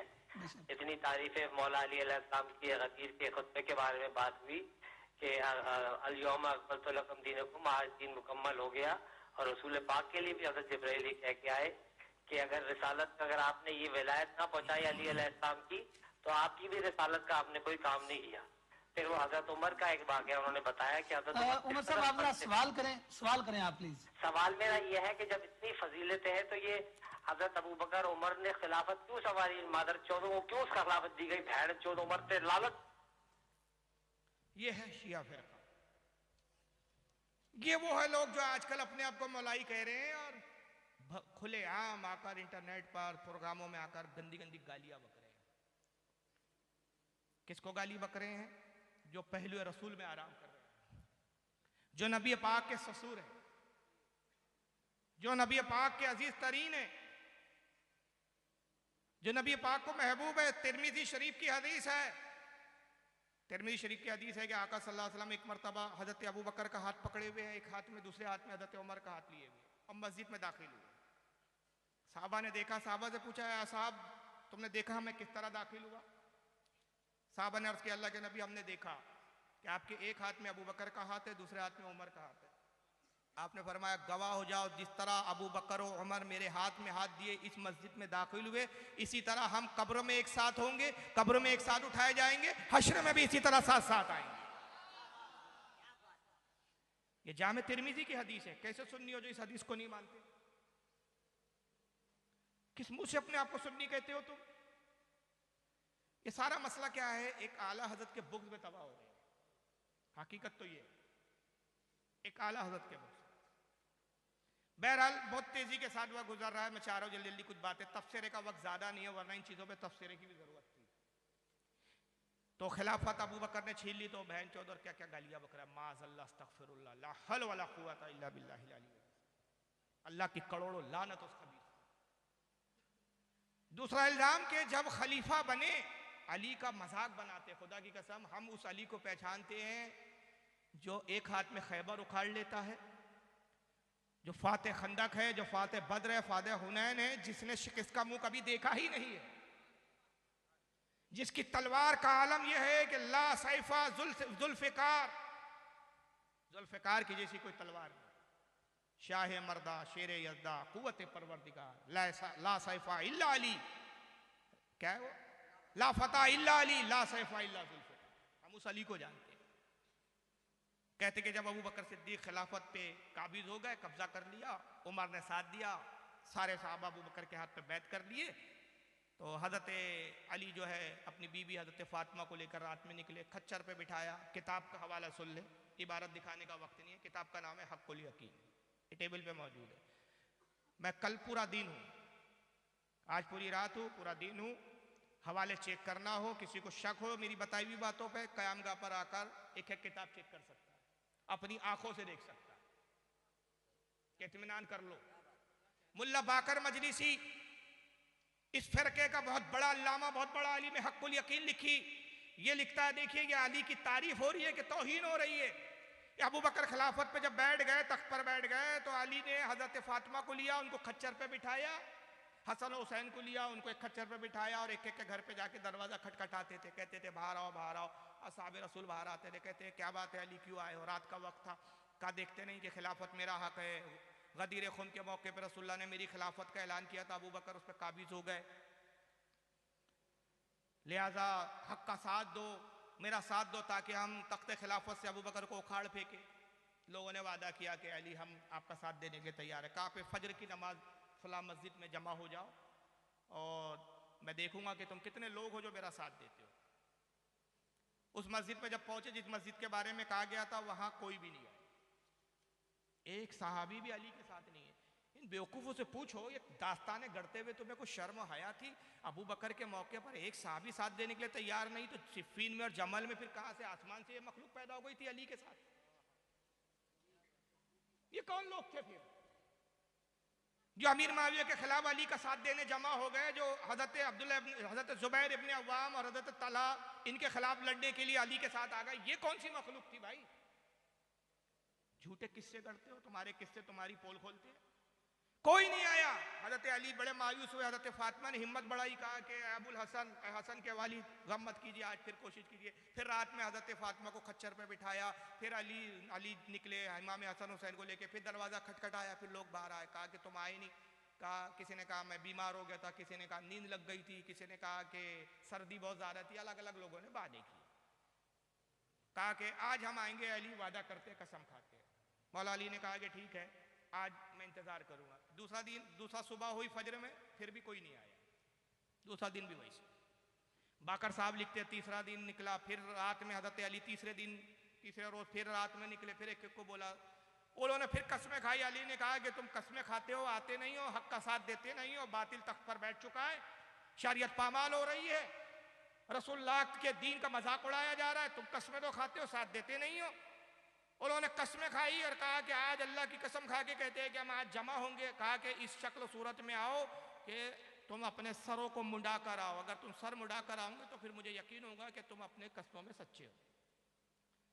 कहते हैं कि भी तीसरे दिन जब सुबह फजर में अली मस्जिद में पहुंचे तो सिवाय अबू जर के, सलमान के, यही 10 जिनके नाम गिनवाए, ये 10 थे, बाकी कोई नहीं था।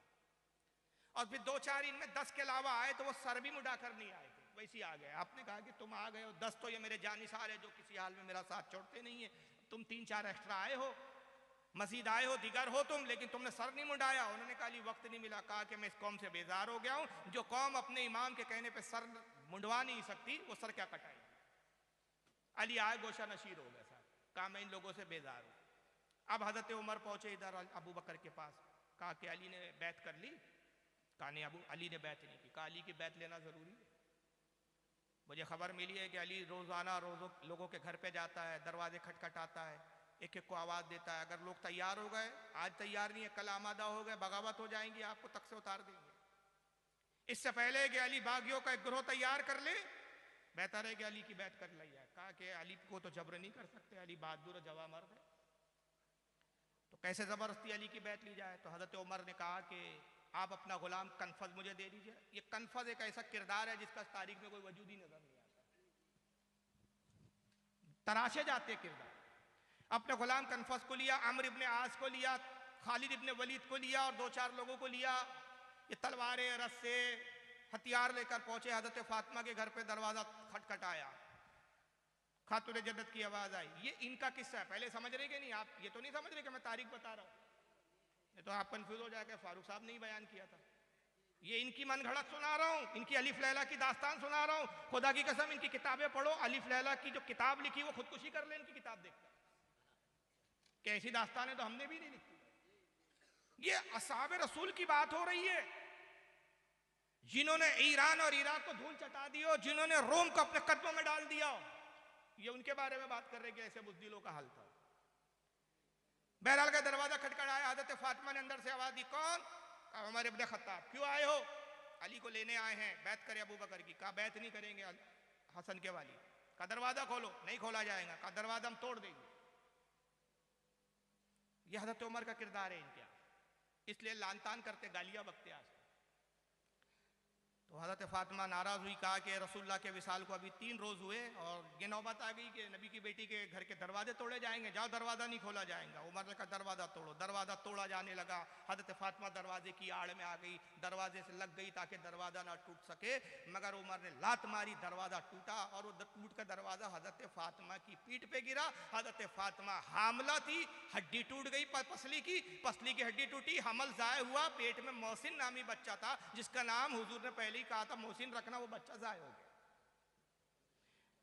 फाते खैबर देख रहा है तमाशा।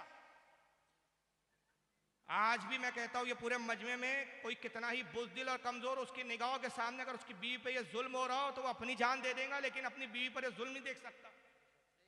ये अली के बारे में बता रहे हो तुम।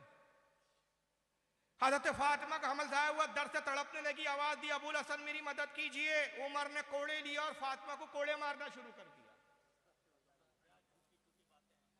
ये मैं वीडियो में सुना सकता था आपको अगर मुझे वक्त देते। ये इनके मुल्ला, मैं किताब से बोल रहा हूं, किताब में तो लिखा है। किसी को किताब का इनकार हो तो इनके मुल्लों की तकरीरें सुना देता हूं। ये देखो इनका मुल्ला भी बयान कर कोड़े मारे फातिमा पर। हजरत अली फिर बचाने के लिए आए, अमर इब्ने आस ने धक्का दिया, अली ने तलवार ली और उमर को कत्ल करना चाहते थे कि रसूलुल्लाह की हदीस याद आ गई और हुजूर ने हदीस में ये कहा था कि अली कितना ही जुल्म सब्र करना। भाई ये कौन सी हदीस है, कहां पे सब्र की तलकीद हो गई थी?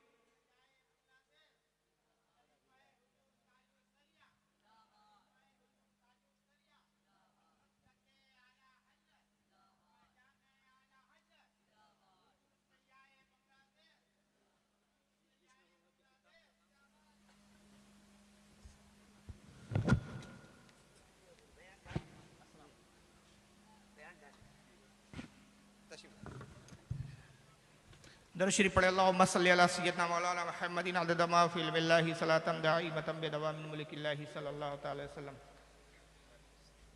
बहरहाल फिर हजरत अली को याद आ गई, हुजूर ने कहा कितना ही तुम पे जुल्म हो अली, सब्र कर ले। मुझे बताओ रसूलुल्लाह ये तलकीन करेंगे कि खातून जन्नत पे जुल्म हो, बच्चे जाए हो जाए, हड्डियां टूट जाए, मगर अली सब्र करना? ड्रामेबाजी नहीं दिखती। फिर उसके बाद हजरत उमर ने हुक्म दिया घर को जला दो। घर में आग लग गई। कनफद नामी जो गुलाम था उसने रस्सी का फंदा लिया और अली के गले में डाला, गले में फंदा लिया, अली को खींचते ले जाने लगा। और उसके बाद साहब ये खालिद इब्न वलीद जो थे, खालिद इब्न वलीद कौन? जो सैफुल्लाह का खिताब जिसको रसूलुल्लाह ने दिया था। खालिद इब्न वलीद ने फातिमा को लाते मारना शुरू कर दी। फातिमा तड़पने लगी, अली को खींचते ले गए। अली कनफद जैसे नामालूम गुलाम के काबू में आने वाली जात है। क्या मजाक है यार। वो अली के जिसने एक हाथ से वो दरवाजा उखाड़ा हो कि जिसको उखाड़ने के बाद हुजूर ने कहा जहां से उखाड़ा था अली ने लगा दो, 40 आदमी उठा ना सके, जिसको अली ने एक हाथ से उखाड़ा है।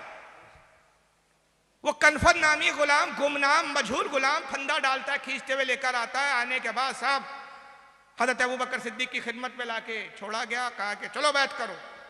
अबू बकर ने अबू बकर की बैत की। अली ने कहा अबू बकर गवाह होना, ये जुल्मन बैत ली गई है, जबरन बैत ली गई है, कयामत में मैं इसकी शिकायत करूंगा। वे कहते हैं उसके बाद जब घर आए तो हजरत फातिमा ने अपने बेटे हसन हुसैन को लिया और रसूलुल्लाह के रोज़े की तरफ दौड़ी। अभी तो पसली टूट गई थी, चलना नहीं हो रहा था, अब दौड़ भी गई। दौड़ी। अली ने कहा बिनते रसूल क्या इरादा है? कहा रसूलुल्लाह से उम्मत की शिकायत करूंगी। आपने कहा सलमान रोको खातून जन्नत को, अगर ये रसूल की रोजे पे जाएंगी माज़अल्लाह। ये मुल्ला बाकर मजलिस के अल्फाज है, अल्फाज। मैंने स्कैन भी दिखाया, इस साल की मुहर्रम की तकरीर हमारे नागपुर में थी, मैंने ये बयान किया, इसमें स्कैन भी दिखाया, उस तकरीर में देखिएगा नेट पर जाके। नौज़ुबिल्लाह इसके अल्फाज है कि अली कहते हैं फातिमा को रोको वरना ये अपने कपड़े फाड़ेंगी, गिरेबान चाक करेंगी। अभी ये तुम्हारा मजहब है, हमारा मजहब तो है कि मौला अली कहते हैं कि रुए जमीन पर मैंने फातिमा बिनते रसूलुल्लाह से बेहतरीन औरत नहीं देखा कि आसमान ने भी फातिमा के बाल को कभी नहीं देखा। ये हमारे यहाँ का मजहब है, ये तुम्हारा मजहब है। इस पर नाजा हो, इस पर मोहब्बत अहले बैत के दावे करते हो, इस पर मौलाई कहलाते हो, तो ये मौलाई हो तो अरे आओ बैठो बाजू से बाजू लिखा के, खुदा की कसम आधे घंटे में साबित ना कर दूं तो तकरीर करना छोड़ दूंगा और मेरे नाम का कुत्ता पाल लेना कि मौलाई कहलाने वाले से बड़ा इस वक्त रुए जमीन पर अहले बैत का कोई गुस्ताख नहीं है, जो अकीदे तुमने बना रखी। बहरहाल हजरत सलमान दौड़े, फिर अली आए, फातिमा को रोका। अब ड्रामा आज तक हो रहा है, वो एक तारीख भी तलाश ली गई, जबकि हमारे अहले सुन्नत की मोतबर किताबें कहती है बुखारी जैसी किताब, सही बुखारी, रावी इसकी राविया हजरत आयशा उम्मुल मोमिन आयशा सिद्दीका, वो फरमाती है सरकार का विसाल हो रहा है, हजरत फातिमा इयादत के लिए आए। हुजूर ने फातिमा को करीब बुलाया और कान में सरगोशी की, फातिमा रोने लगी। फिर हुजूर ने कुछ कहा, फातिमा मुस्कुराने लगी। फिर तीसरी बार सरकार ने कहा, फातिमा खुश हुई, खड़े हुई, बाबा के दस्त को हाथों को चूमा और वहां से कुछ कहा और हट गई। आयशा सिद्दीका उम्मुल मोमिन कहती है फातिमा क्योंकि दूर थी, हुजूर से मुझसे दूर थी, मैं सुन ना सकी कि हुजूर ने क्या गुफ्तगू की। मैंने कहा कि अल्लाह के रसूल की बेटी, हुजूर ने ऐसी क्या बातें की? 3 कैफियतें थी तुम्हारी कि पहले तुम रो रही थी, फिर हुजूर ने कुछ कहा तुम मुस्कुराने लगी, फिर हुजूर ने कुछ कहा तो तुम खुशी के साथ खड़े हो गई। कहा अम्मी जान ये राज है, और हुजूर ने मुझसे कहा कि जब तक मैं बाज़ाहिर हयात हूँ इस राज को राज रखना। हाँ मेरे विसाल के बाद इस राज को जाहिर कर सकती है। हजरत आयशा कहती है, सही बुखारी की हदीस है, सही बुखारी की, मुस्लिम में भी हदीस है। हजरत आयशा कहती है, उम्मुल मोमिनीन रसूलुल्लाह का विसाल हो गया। विसाल के कुछ अरसे के बाद मैंने नबी की बेटी फातिमा को अपने करीब किया और कहा, बेटी वो राज क्या था, अब तो बता दो। हुजूर तो अब इस दुनिया से ज़ाहिरी तौर पर तशरीफ ले जा चुके। कहा, मिजान सुनिए राज क्या था। जब मैं हुजूर से अयादत के लिए आया, मैंने कहा, बाबा जान कैसे मिजाज है। कहा कि बेटी मेरा इंतकाल होने वाला है। तो मैं रोने लगी कि अब्बा हुजूर अब मुझसे जुदा हो रहे हैं। फिर हुजूर ने कहा, बेटी गम ना करो, मेरे अहले बैत में सबसे पहले तुम मुझसे मुलाकात करूंगी। हुजूर ने पहले ही बता दिया था कि तुम्हारा विसाल होगा, तुम मेरे गम में ज्यादा अरसा जिंदा नहीं रहोगी। हुजूर ने ये नहीं बताया तुम्हें कोड़े मारे जाएंगे, तुम्हारा कत्ल किया जाएगा। कहते वो जो अब उमर ने बात छोड़ दिया था मैंने, असल में मैं जल्दी जल्दी भागने की कोशिश कर रहा हूँ, इसलिए अल्फाज छूट रहे हैं। मतलब जुमलों से ज्यादा मुझे वक्त की घड़ियां देखनी पड़ रही है, इस वक्त घड़ी पे पूरी नजर रखते हुए चलना पड़ रहा है। तो मैं अर्ज कर रहा था कि वो उसी सदमे से फिर कहते हैं कि हजरत फातिमा का इंतकाल हुआ, क्योंकि वो बच्चा ज़ाया हो गया था, पसली टूट गई थी, उसी वजह से इंतकाल हुआ। तो कातिल जो है वो हजरत उमर है, आज तक लानत भेजते हैं हजरत उमर पे। और हमारे यहाँ की मुस्तनद हदीस है, क्या अजमत बताती है। रसूल ने कहा, तुम मेरे गम में ज़्यादा दिन जिंदा ना रह सकोगी, मेरे अहले बैत में सबसे पहले तुम मुझसे मुलाकात करूंगी। और फिर तीसरी बार हुजूर ने कहा, जिस पर मैं मुस्कुराई और खुश होकर खड़ी हो गई और मैंने हुजूर को फिर जवाब दिया, तो हुजूर ने कहा, या फातिमा तो अला तरदईना अन सय्यदन निसाई हाजा हाजा उम्मा, ऐ खातून जन्नत, ऐ नबी की बेटी फातिमा, क्या तू इस बात पर राजी नहीं कि अल्लाह ने तमाम जन्नती औरतों का तुझे सरदार बना दिया है। तो मैंने कहा, बाबा जान मैं राजी हो गई।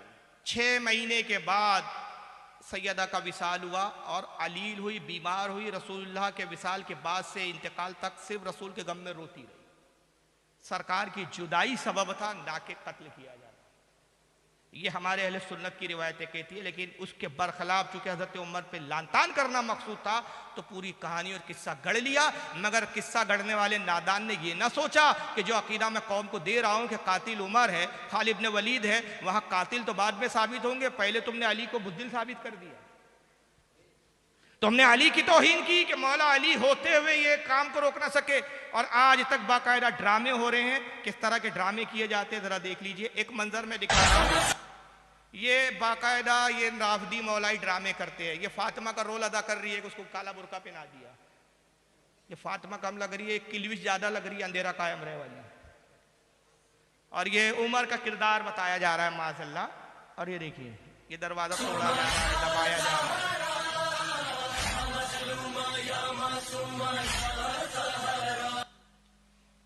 ये यकीन होता है आपको? और उसके बाद दिल की भड़ास कैसे निकाल रहे हैं, ये जरा देखिए। ये ईरान का मुश्तहिद है और ये माज़अल्लाह उसने जो एक शैतान नुमा शक्ल का एक पुतला बनाया, ये उमर है उसके नजदीक। अब हजरत उमर पे तो बस नहीं चल रहा है, वो तो पहलू रसूल में आराम फरमाए। अब यहीं पे इसी में भड़ास निकाल के अपने दिल की आग ठंडी करने की कोशिश हो रही है। जरा देखिए।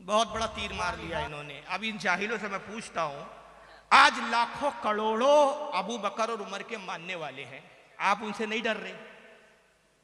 है ना भाई, आपकी डेयरिंग की दाद देना चाहिए। ये अलग बात है कि आप ईरान में कर रहे हैं, हिंदुस्तान में करे तो आप अब तक शायद पता नहीं रहे भी क्या नहीं रहे, और अगर पाकिस्तान में करे तो बम ही छोड़ा देंगे लोग। खैर हम इस बात के कायल नहीं है, हम तो कहते हैं भाई कानूनी प्रोसीजर से ही काम होना चाहिए। लेकिन अब सरफिरों की कमी नहीं है कौम में। आप अपने ईरान में कर रहे हो, भड़ास निकाल रहे हो। लेकिन बहरहाल तुम ये परवाह किए बगैर, ये जुमला सुना, ये परवाह किए बगैर कि करोड़ों अरबों अबू बकर उमर के चाहने वाले इस वक्त दुनिया में मौजूद हैं, ये हरकत करके हम उनके दिल को तकलीफ दे रहे हैं, तो आप उनसे नहीं डर रहे। तो आप तो 14 साल के बाद इतने डेयरिंग वाले, इतने बहादुर कि आपको पूरी कौम का डर नहीं। और अली जो शुजा है, जो जवा मर्द है, फाते खैबर और खंदक है, वो इतना बुज़दिल हो गया कि अपनी निगाहों के सामने बीवी को बचा ना सका। अली से बहादुर तुम हो गए। तो ये मौला अली का मजाक नहीं है। और फिर दास्तान यहाँ खत्म नहीं हो गई कि हजरत फातिमा का इंतकाल हो गया, दास्तान आगे बढ़ी अलीफ लैला की। कहते अब इमाम मेहदी आएंगे। अच्छा भाई चलो हजरत, अब एक सवाल खड़ा होता है यहाँ पर, यानी असल में ये मजहब बातिल है, तो बातिल की एक बात होती है कि जब झूठ बोलता आदमी तो फंसता है, और एक झूठ को छुपाने के लिए भी और झूठ गढ़ने पड़ते हैं। अब यहाँ फंस कहाँ गए? फंसे यहां के भाई जिस वक्त हजरत खातून जन्नत का बकौल इनके अकीदे के मुताबिक हजरत फातिमा का कत्ल किया उमर ने, वो दौरे खिलाफत अबू बकर था। मगर फिर शिया भी किताबें, हमारी भी किताबें, दोनों किताबों में ये बात मिलती है मुत्तफ़िक़ा तौर पर कि जब हजरत उमर खलीफा बने तो हजरत उमर ने हजरत अली की बेटी उम्मे कुलसुम को निकाह का पैगाम दिया। हमारे यहाँ की मुस्तलद किताबों में सुननुल कुबरा इमाम बहकी की उठा ले आप, बड़े बड़े मुहद्दिसीन की किताबें उठा ले, लंबे हवाले, अब हवाले दूंगा, वक्त बहुत तेजी से गुजर रहा है, हवाले देने का वक्त ही नहीं है। 20-20, 25-25 हवाले मेरे पास लिखे होते हैं। मुस्तलद किताबों में लिखा है, तुम्हारे यहाँ की भी किताबों में लिखा है, नासिक तवारीख में तुम्हारे यहाँ भी लिखा है, कुलैनी ने भी तुम्हारे यहाँ लिखा है, हयातुल कुलूब में तुम्हारे मुल्ला बाकर मजलिसी ने भी लिखा है कि जब हजरत उमर खलीफा बने तो उम्मे कुलसुम जो अली की बेटी थी, खातून जन्नत से तौलूद हुई थी, इमाम हसन इमाम हुसैन हजरत ज़ैनब से सबसे छोटी बेटी थी, उनको निकाह का पैगाम दिया। तो अली ने जवाब में कहा कि वो तो बड़ी छोटी है, उमर आप अपनी उम्र तो देखिए। हज़रत उमर ने कहा कि अली आप सही कहते हैं, मेरी उम्र ज़्यादा है, आपकी बेटी कमसीन है, लेकिन बाखुदा मैं इसलिए निकाह का पैगाम नहीं दे रहा हूँ कि मुझे निकाह की ख्वाहिश है। अगर मुझे निकाह की हकीकी ख्वाहिश होती, मुझे अपने शरई लवाजमात, आप समझ रहे हैं ना मैं जो कहना चाह रहा हूँ, नफसानी ख्वाहिशात की तकमील की ज़रूरत होती तो एक से एक कनीज़े है मेरे पास।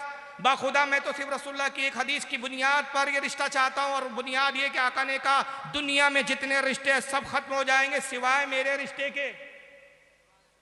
तो मैं ख़ानदान नबुव्वत से रिश्तेदारी करना चाहता हूँ ताकि क़यामत में मैं ख़ानदान नबुव्वत के रिश्तेदारों में उठाया जाऊँ। अली ने जब ये सुना तो कहा कि उमर इब्न ख़त्ताब अमीरुल मोमिनीन, आपकी नीयत सालिह है, लिहाजा इस नीयत की बुनियाद पर मैं राज़ी हूँ। और उम्मे कुलसुम से हज़रत उमर का निकाह हुआ, उनसे 2 बेटे पैदा हुए। भाई अपनी बीवी के कातिल को अपनी बेटी कैसे दे दी? अब ये बड़ा सवाल, बड़ा पेचीदा सवाल है। और यहां फिर वो मौलाइयों की धज्जियां उड़ गई, तुम अली उमर को लानतान कर रहे हो, अली रिश्तेदारी कर रहे हो। तुम अमीर माविया को गाली बक रहे हो, अमीर माविया की भांजी से अली अकबर पैदा हो रहा है। मैं तो 9 रिश्तेदारी, मैं फिर वही अर्ज करूंगा, बार बार अर्ज करूंगा कि वाकई आज मुझे तकलीफ हुई, मैं 3 घंटे बयान के मूड में था, वक्त बर्बाद हुए। और ये तंजीम जिम्मेदार है, इसकी उलमा नहीं है। ये तकरीरों के लिए वक्त चाहिए। अगर कौम को समझाना चाहते हो तो ऐसे मुकर्रिर को, जब पहले मुकर्रिर के इंतखाब के पहले देखो कि उसका मिजाज क्या है, कितने देर बोलने वाला है, किस अंदाज में बोलना है, और उसके एतबार से प्रोग्राम को सेट करो। मैं अपनी बात नहीं कर रहा हूँ, किसी भी मुकर्रिर को, हर मुकर्रिर का एक अपना अंदाज होता है। जो आलिम, जो मुकर्रिर 1 घंटा बोलना जानता है, उस हिसाब से जलसे की सेटिंग करो। कोई आलिम 2 घंटे बोलता है, उस हिसाब से जलसे की सेटिंग करो, वरना भी तकलीफ होती है। बहरहाल अब क्या बार बार शिकायत करूँ। मैं अर्ज कर रहा था, तब निकाह हुआ, या रिश्तेदारियां हो रही है, कितनी रिश्तेदारियां। और एक रिश्तेदारी बताऊं आपको, अरे इस पे भी एक किताब लिख रहा हूं मैं, रिश्तेदारी अहले बैत से, और सब मुस्तनद हवालों से, हवाई बातें नहीं कि मेरे दिमाग में आया लिख दिया, इनकी और सुन्नी शिया दोनों की किताबों के हवाले से। अबू बकर सिद्दीक के एक दामाद हजरत जुबैर इब्न अव्वाम। जुबैर कौन है?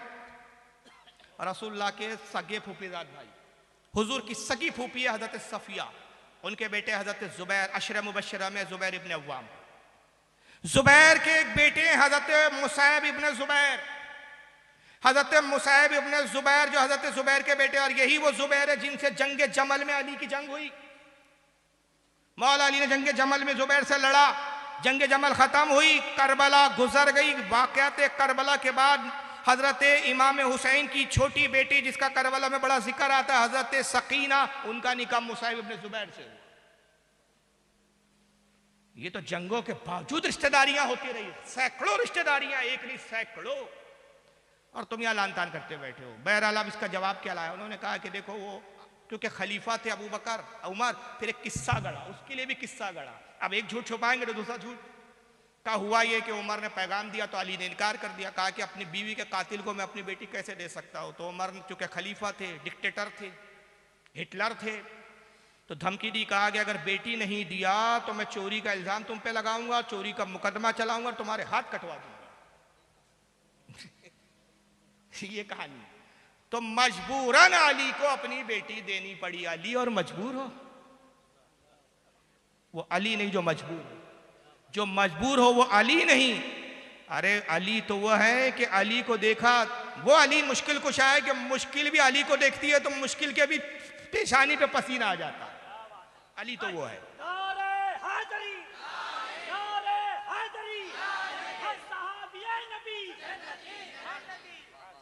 अली को धमकी दे कोई? ये किससे गढ़ रहे हो? किस्सा गढ़ा साहब कि कहा है वो उमर ने धमकी दी, अगर बेटी नहीं दोगे चोरी का इल्जाम लगाऊंगा, मुकदमा दायर करूंगा, झूठे गवाह खड़े करूंगा और उसकी बुनियाद पर तुम्हारे हाथ कटवा दूंगा। तो मजबूरी में देना पड़ा। अब बेचारे अली तो मजबूर थे, मगर बदला लिया जाएगा उमर से। कौन बदला लेगा? कहा इमाम मेहदी आकर बदला लेंगे। हाय हाय हाय हाय। अल्लाह बदला लेने पर कादिर नहीं, रसूल बदला लेने पर कादिर नहीं। पहले रसूल में आज भी आराम कर रहे हैं। और पहले रसूल के आका ने कहा कि मेरे और मेरे मिंबर के दरमियान क्या जगह जो है वो क्या है? रियाजुल जन्नत, जन्नत की क्यारियों में से। जन्नत में वो आराम कर रहे हैं, ये बैठा है बेचारा अपना रोते हुए। चूचू का मुरब्बा है ये मजहब। इस मजहब का नाम है चूचू का मुरब्बा। हमारा एक दोस्त है, वो मजाक में कहता है कि एक दिन वो कहता है कि मातम करते तो सर पे क्यों मारते ऐसा? मैं कहा यार तुम बताओ। कहा इसलिए मारते कि हाय अफसोस सर में कुछ हमारे आता ही नहीं, आता ही नहीं कुछ, इसलिए सर को मारते हैं कि भेजे में कुछ उतर। चूचू का मुरब्बा है मजहब। इमाम मेहदी आएंगे, हमारे नजदीक इमाम मेहदी रदी अल्लाह ताला अन्हु आएंगे तो इस्लामी निज़ाम कायम होगा, मुसलमानों की हुकूमत कायम होगी, पूरी दुनिया में इस्लाम होगा, निज़ाम इस्लाम, निज़ाम मुस्तफ़ा को कायम करने इमाम मेहदी आएंगे। इनके लिए क्या आएंगे, किस मकसद से आएंगे? सबसे पहले जैसे ही काबतुल्लाह से निकलेंगे हज़रत फातिमा की कब्र पर आएंगे। अब मैं नहीं कहता, इनके मुकर्रिर से सुन लीजिए आप दास्तान क्या करेंगे इमाम। अच्छा सब रो रहे हैं, बगैर रोते हुए तो कोई बयान होता नहीं। इसका नाम है मौलवी आसिफ रजा अलवी। मौलवी शौकत है नाम। जितने औलादे बतूल बैठे हैं, आप सबसे मुझे मेजर साहब इजाजत ले दें। इस अलम की कसम है, एक जुमला मेरे लबों पे आया हुआ है, मेरा बड़ा जी चाह रहा है मैं पढ़ दूं, मगर मैं डर रहा हूं सैयदादे नाराज ना हो जाए। और शियो कभी ऐसा भी हुआ है कि तुम में से किसी ने किसी बच्चे को ना मारो? कभी गौर से देखना, किसी बच्चे को कोई थप्पड़ मार दे, किसी बच्चे को कोई चोट लग जाए, जब तक उसे दर्द रहता है ना, तब तक उसका हाथ उस जगह पे रहता है। अल्लाह जाने मुसलमानों ने कैसी जर्ब मारी है बतूल को। 1400 साल हो गए, हुसैन की मां का हाथ पहलू से नहीं उठता, कम से कम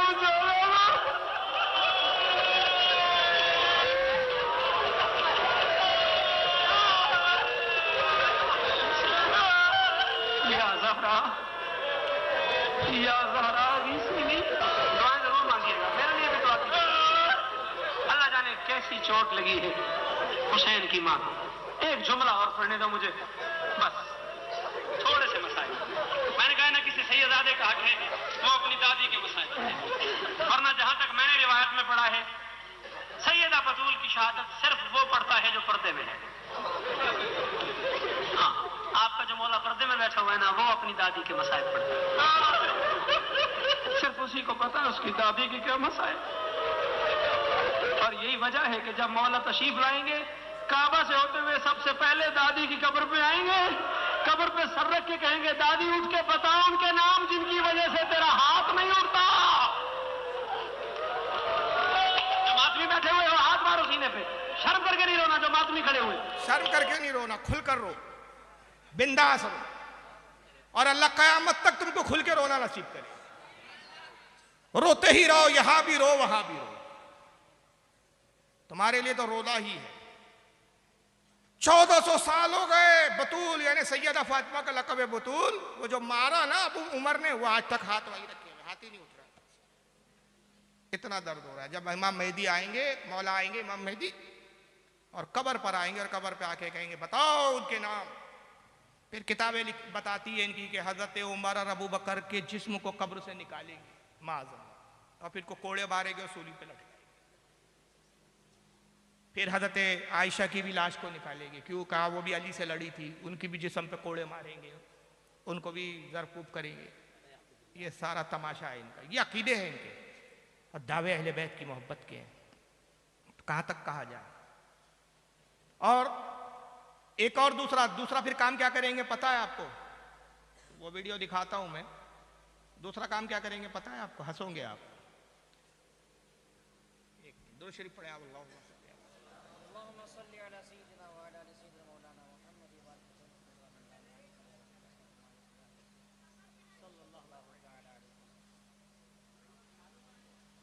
चलिए छोड़ रहा हूँ, वक्त नहीं है अब, तब जाने दीजिए, मैं ज़बानी बता देता हूँ, वक्त नहीं है अब ज़्यादा। तो दूसरा क्या करेंगे, हज़रत अबू बकर उमर को तो सूली पे लटकाएंगे, कोड़े मारेंगे और फिर कहेंगे जितने इनके चाहने वाले हैं उन सबको कत्ल करो, सारे सुन्नियों को इमाम मेहदी कत्ल करेंगे। तो और उसके बाद फिर एक अकीदा इनका रिज्जत का अकीदा कहते हैं, आवाज़ लगाएंगे तो जिनके जितने इनके शिया हजरात थे, जितने अहले तशय्युद थे, सब कब्र से जिंदा होकर आएंगे। हज़रत अली भी उसमें जिंदा हो जाएंगे, हज़रत इमाम हसन भी जिंदा होंगे, इमाम हुसैन, पूरे के पूरे इमाम हसन अस्करी तक सारे इमाम जिंदा हो जाएंगे और सब जिंदा होकर कहेंगे कि ऐ मेहदी आप इस वक्त इमाम हैं, हम आपको मशवरा देते हैं और आप हमारे मशवरे पर अमल करें। इमाम मेहदी कहेंगे क्या मशवरा, कहा जाएगा कि सबसे पहले अगर आप दुनिया को फतह करना चाहते हैं तो उन मुनाफिकों को कत्ल कीजिए जो हम अहले बैत से दुश्मनी रखते थे और शेखैन अबू बकर उमर से मोहब्बत करते थे। तो हुक्म देंगे इमाम मेहदी के सबको कत्ल करो जितने शेखैन यानी अबू बकर उमर के चाहने वाले। तो वो सारे शिया पूछेंगे इमाम हम पहचाने कैसे इनको, भाई आइडेंटिटी कैसे हो कि भाई ये सुन्नी है अबू बकर उमर के चाहने वाले का। उनकी पहचान ये है कि नमाज जुमा पढ़ते होंगे। शियाओं क्या जुमा नहीं होता, यानी जुमा पढ़ना इतना बड़ा गुनाह है कि उसकी वजह से कत्ल किए जाओगे तुम लोग, ये काम करेंगे। और शेखैन बहुत लंबा चैप्टर है, बस एक अमीर माविया की एक गुस्ताखी दिखा देता हूँ। नहीं वक्त नहीं है ना, पौने 5 होने पर आ गया, सलाम है, दुआ है, फिर वो हज़रत पीर साहब किबला तशरीफ लाएं, वो भी कुछ दुआई अल्फाज तो उनके होने चाहिए। बस एक आखिरी, क्योंकि वक्त ही नहीं है, अभी तो शेखैन का ही चैप्टर के लिए 3 घंटे 2 घंटे चाहिए था, लेकिन वक्त नहीं है।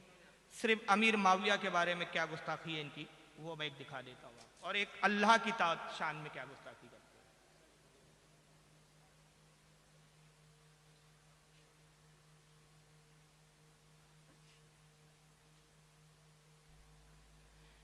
और इसमें तौहीन करने गए अमीर माविया की ज़र्ब किस पे लगेंगे बताऊंगा। ये ईरान से छपी एक किताब इनके आयतुल्लाह मुस्तैद है और उर्दू तर्जमा आई है, अरबी किताब है, असल मेरे पास अरबी नुस्खा भी है, लेकिन मैं अरबी पढ़ूंगा, वक्त भी नहीं है, और अरबी के साथ फिर मैं अपना तर्जुमा करूंगा, इनको शिकायत होगी कि तर्जुमा भी शायद गलत है। तो इन्हीं के मौलवी ने तर्जुमा किया मालियुस सिबतैन फी अहवालिल हसन वल हुसैन। लिखने वाले आकाई सैयद मोहम्मद मेहदी मा ज़ंदानी अल्लाहु मकामहु, इनका लक़ब है। ये 2 जिल्दों में लिखी है मालियुस सिबतैन, स्क्रीन पे किताब है, ओरिजिनल हाथ में। उर्दू तर्जुमा हिंदुस्तान से किसी लखनऊ के किसी मौलवी साहब ने, या गालिबन पाकिस्तान के, हाँ पाकिस्तान के किसी मौलवी साहब ने किया है, सैयद मोहम्मद शब्बर अब्बास साहब करके, लखनऊ से किताब छपी है। सब सैयद है जी, यहाँ से वहाँ तक सब सैयद है, सब रेडीमेड सैयद है, फैक्ट्री है वही, ढलते हैं वहाँ सैयद। जिस किताब के हवाले से लिखा है अनवार नुमानिया, ये भी किताब मेरे पास मौजूद है, अरबी में है ये, शियों की मुस्तलद किताब है अनवार नुमानिया, उसके हवाले से लिखा है तौहीन किसकी की जा रही है, किस आड़ में किसकी तौहीन। और फिर मैं इसमें कहूँगा कि अगर ये तौहीन करते अमीर माविया की तो इसमें किसकी भी तौहीन आ रही है। लिखते हैं अनवार नुमानिया के मुताबिक उसने अपनी सगी फूफी से जिना किया। किसने? अमीर माविया ने नहीं भाई, यजीद की बात कर रहे हैं। पूरा चैप्टर आ रहा है, शुरू से ना पढ़ के मैं वो पैराग्राफ पढ़ रहा हूँ जो मौजू से ताल्लुक रखता है कि यजीद ने क्या किया, अपनी फूफी से जिना किया। यजीद से हमें कोई हमदर्दी नहीं, तुम उसके खिलाफ 1000 झूठ गढ़ो, हमें क्या लेना देना यजीद से, वो झूठ तुम जानो और वो रब उसका जाने, हमें क्या लेना, यजीद से हमारी कोई हमदर्दी नहीं। लेकिन अब यजीद की आड़ में तौहीन कहाँ हुई है? अनवार नुमानिया के मुताबिक उसने अपनी सगी फूफी से जिना किया। ये कवारी थी, यजीद का दिल आ गया, फूफी पर यजीद का दिल आ गया। ये फूफी को बाग में ले गया और वहां घोड़ी और घोड़े का मिलाप कराया। समझ रहे ना कि समझाने की जरूरत है। उसकी फूफी बैठी देख रही थी, जब घोड़ा फारिग हो गया तो इसने फूफी से उठने को कहा। जब वो अपनी जगह से उठी तो उसने देखा कि वो जगह गीली थी, चुनांचे उसे अलहदा कमरे में ले गया। जब अपनी जगह बैठ गया तो फूफी से पूछा, मैं तो समझता था कि आप कवारी होंगी, लेकिन आप तो कवारी नहीं। समझ रहे ना, पढ़े लिखे लोग समझ रहे हैं, शादीशुदा लोग अच्छे से समझ रहे हैं। फूफी से उसने गलत काम किया और कहा कि आप तो कवारी बनती है, आप तो कवारी नहीं निकली। फूफी जवाब क्या देती है? उसने जवाब दिया, क्या तेरे बाप ने शाम में किसी को कवारा रहने दिया था जो मैं कवारी रहती? क्या समझ में आया? ये अमीर माविया की तौहीद हो रही है कि मैं कहाँ से कवारी बचती, जबकि अमीर माविया की बहन है वो। यानी माविया ने अपनी बहन को भी नहीं छोड़ा, और सिर्फ बहन ही को नहीं, पूरे मुल्क के शाम में, शाम मुल्क है, शहर नहीं है, एक कंट्री है पूरा, जिसको आज के जमाने में सीरिया कहा जाता है। पूरे सीरिया में कोई ऐसी लड़की बची है जिसको माविया ने छोड़ा हो? यानी हजारों लाखों लड़कियों के साथ माविया ने बलात्कार किया, जिना किया। इन हरामखोरों से मैं पूछना चाहता हूं कि माविया पे तुम्हें अगर हसद है, जलन है, ऐसी झूठी मनगढ़ंत बातें गढ़ते हो, शर्म नहीं आती? वो साहबा का दौर है, वो साहबा इकराम क्या माज़अल्लाह नामर्द हो गए थे?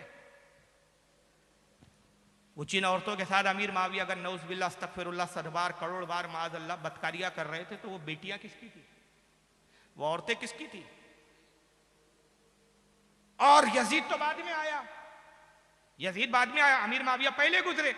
इमाम हुसैन यजीद के खिलाफ खड़े इस बुनियाद पर हुए कि उन्होंने कहा कि ये माज़अल्लाह बहनों से निके को हलाल समझता है, माँ के निके को हलाल समझता है। बाद रिवायतों में ये भी आया, हालांकि बाद ने इस रिवायतों का इनकार किया, लेकिन चलो हम कहते हैं अगर ये रिवायतें सही मान ली जाए, ये नमाज नहीं पढ़ता। जब नमाज ना पढ़ने की बुनियाद पर, बंदरों से खेलने की बुनियाद पर, फासिक होने की बुनियाद पर इमाम हुसैन उसके खिलाफ खड़े हो गए, और ऐसे खड़े हुए कि 72 लोग थे, जानते थे कि जंग जीती नहीं जाएंगी, लेकिन उन्होंने कहा फना हो जाऊंगा, कत्ल हो जाऊंगा, खानदान लुटा दूंगा, लेकिन शरीयत पर आंच नहीं आने दूंगा।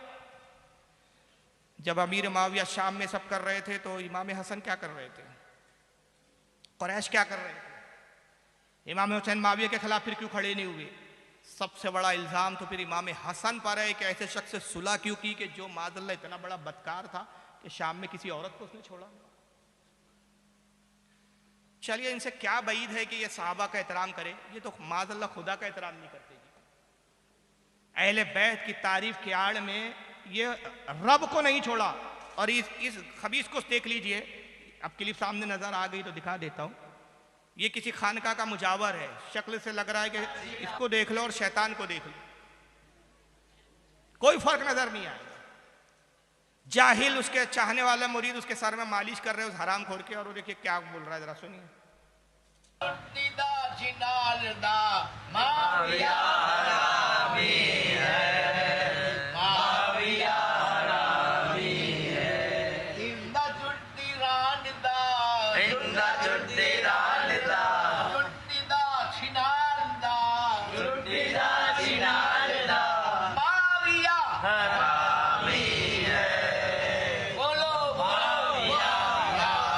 अब इस हराम खोर से पूछो माविया हरामी है तो माविया की भांजी से निकाह इमाम हुसैन ने क्यों किया?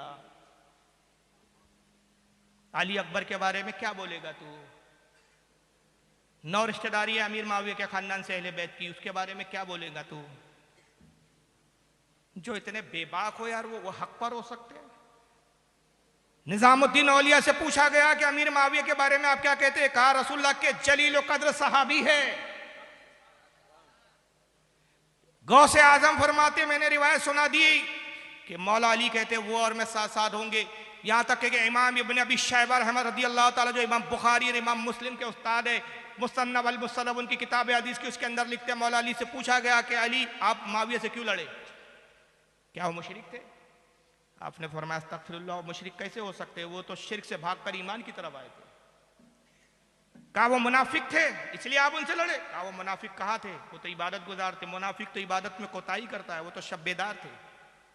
कहा फिर आप उनसे लड़े, फिर आपकी जंग क्यों हुई? आपने फरमाया इख्वानुना बगू अलैना, वो हमारे भाई थे, उन्होंने सिर्फ हमसे बगावत की, और जब हमारी तरफ आए रुजू किया, हमने उनको कबूल कर लिया। और एक दूसरे मकाम पे फरमाते हैं, इसको गौसे आजम ने भी गुनियत तालिबीन में लिखा, और बड़े बड़े मुहद्दिसीन ने हदीस की किताब में लिखा। इमाम जलालुद्दीन सुयूती शरह सुदूर में इसको लाते, इमाम इब्न अबी दुनिया ने इसको मकारिमुल अखलाक में लाया, इब्न असाकिर ने तारीख दमिश्क में लाया, मुहिबुद्दीन तबरी ने रियाजुन नज़रा में लाया, हज़रत इमाम इब्न हजर अल मक्की ने सवाइकुल मौरिका में लाया। मुतअद्दिद मुहद्दिसीन है वो रिवायत करते। अली से पूछा गया, अली बताइए आपके और माविया के दरमियान में जंग हुई, माविया की तरफ से जो लोग मरे वो कहाँ, उनका अंजाम क्या हुआ, वो कहाँ होंगे? और आपकी तरफ से जो शहीद हुए उनका क्या अंजाम हुआ? कहा माविया की तरफ से मारे जाने वाले और हमारी तरफ से मारे जाने वाले दोनों जन्नती हैं, दोनों जन्नत। हमारे बीच कुरान को लेकर इख्तलाफ नहीं था, नबी को लेकर इख्तलाफ नहीं था, शरीयत को लेकर इख्तलाफ नहीं था, किसासे उस्मान गनी को लेकर इख्तलाफ था।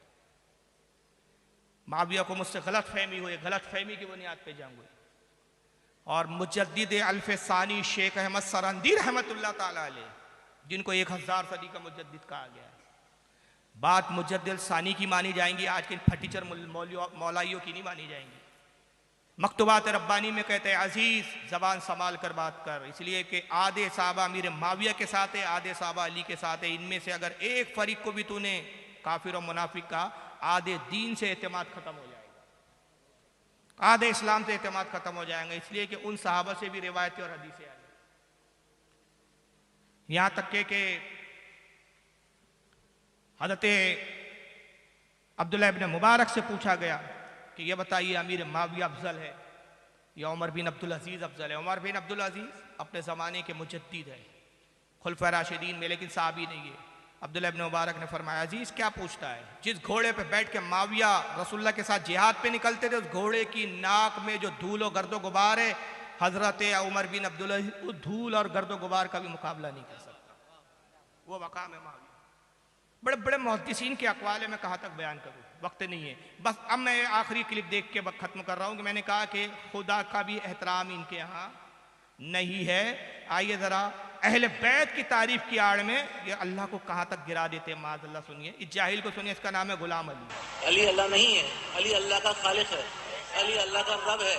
अली अल्लाह नहीं है, अली अल्लाह का खालिक है, अल्लाह को अली ने पैदा किया। ये मौलाई है, ये जाहिल है ये लोग। सुनिए, अली अल्लाह नहीं है, अली अल्लाह का खालिक है, अली अल्लाह का रब है, अली अल्लाह का राज़िक़ है, अली अल्लाह से बहुत ऊपर है। अल्लाह की मेराज क्या है? अल्लाह की मेराज ये है कि वो दरे सैयदा जल्ले शानहू पर अपनी दाढ़ी से झाड़ू लगाता है।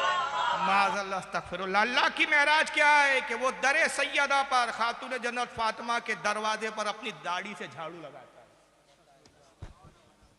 ये है मौलाई। और हम तो अली के चाहने वाले, इतने जूते मारेंगे खुदा की कसम अली इनको क़यामत के दिन कि आप गिन नहीं सकते उनकी मोहब्बत की आड़ में। और यहाँ तक के हमारे नज़दीक रिवायत क्या है, पहले मैं अपनी एक रिवायत बताऊँ। क़यामत के मैंने अपनी किताब सिर सलात में सुनिए, क़यामत कायम होंगी, सब फना हो जाएगा, कुछ नहीं रहेगा।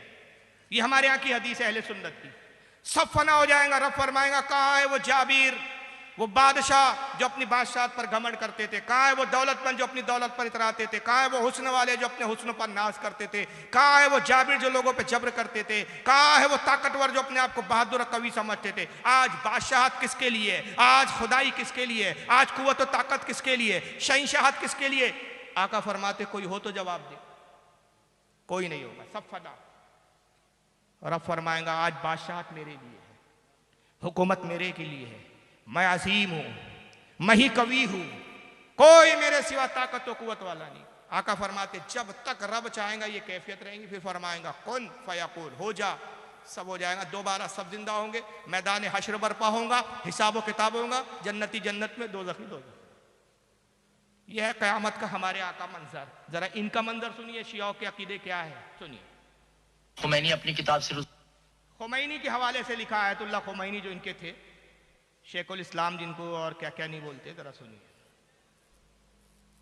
खुमैनी अपनी किताब सिर सलात में लिखते हैं, खुमैनी अपनी किताब सिर सलात में लिखते हैं, इमाम के कौल के साथ कुछ भी नहीं बचेगा। सूरज, चांद, सितारे, नजम, कवाकी, वो रूहें, जिन्स, इंस, फरिश्ते, कुछ भी नहीं बचेगा, सिर्फ अल्लाह।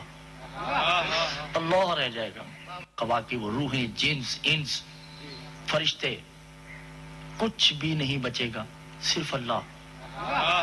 अल्लाह रह जाएगा। अल्लाह हुई होगा, बस और कुछ नहीं होगा। हर जगह हु होगा, हु का आलम होगा, सिर्फ अल्लाह रह जाएगा। जब वो अकेला रह जाएगा तो खुमैनी कहते हैं अकेले में उसका दिल घबराएगा।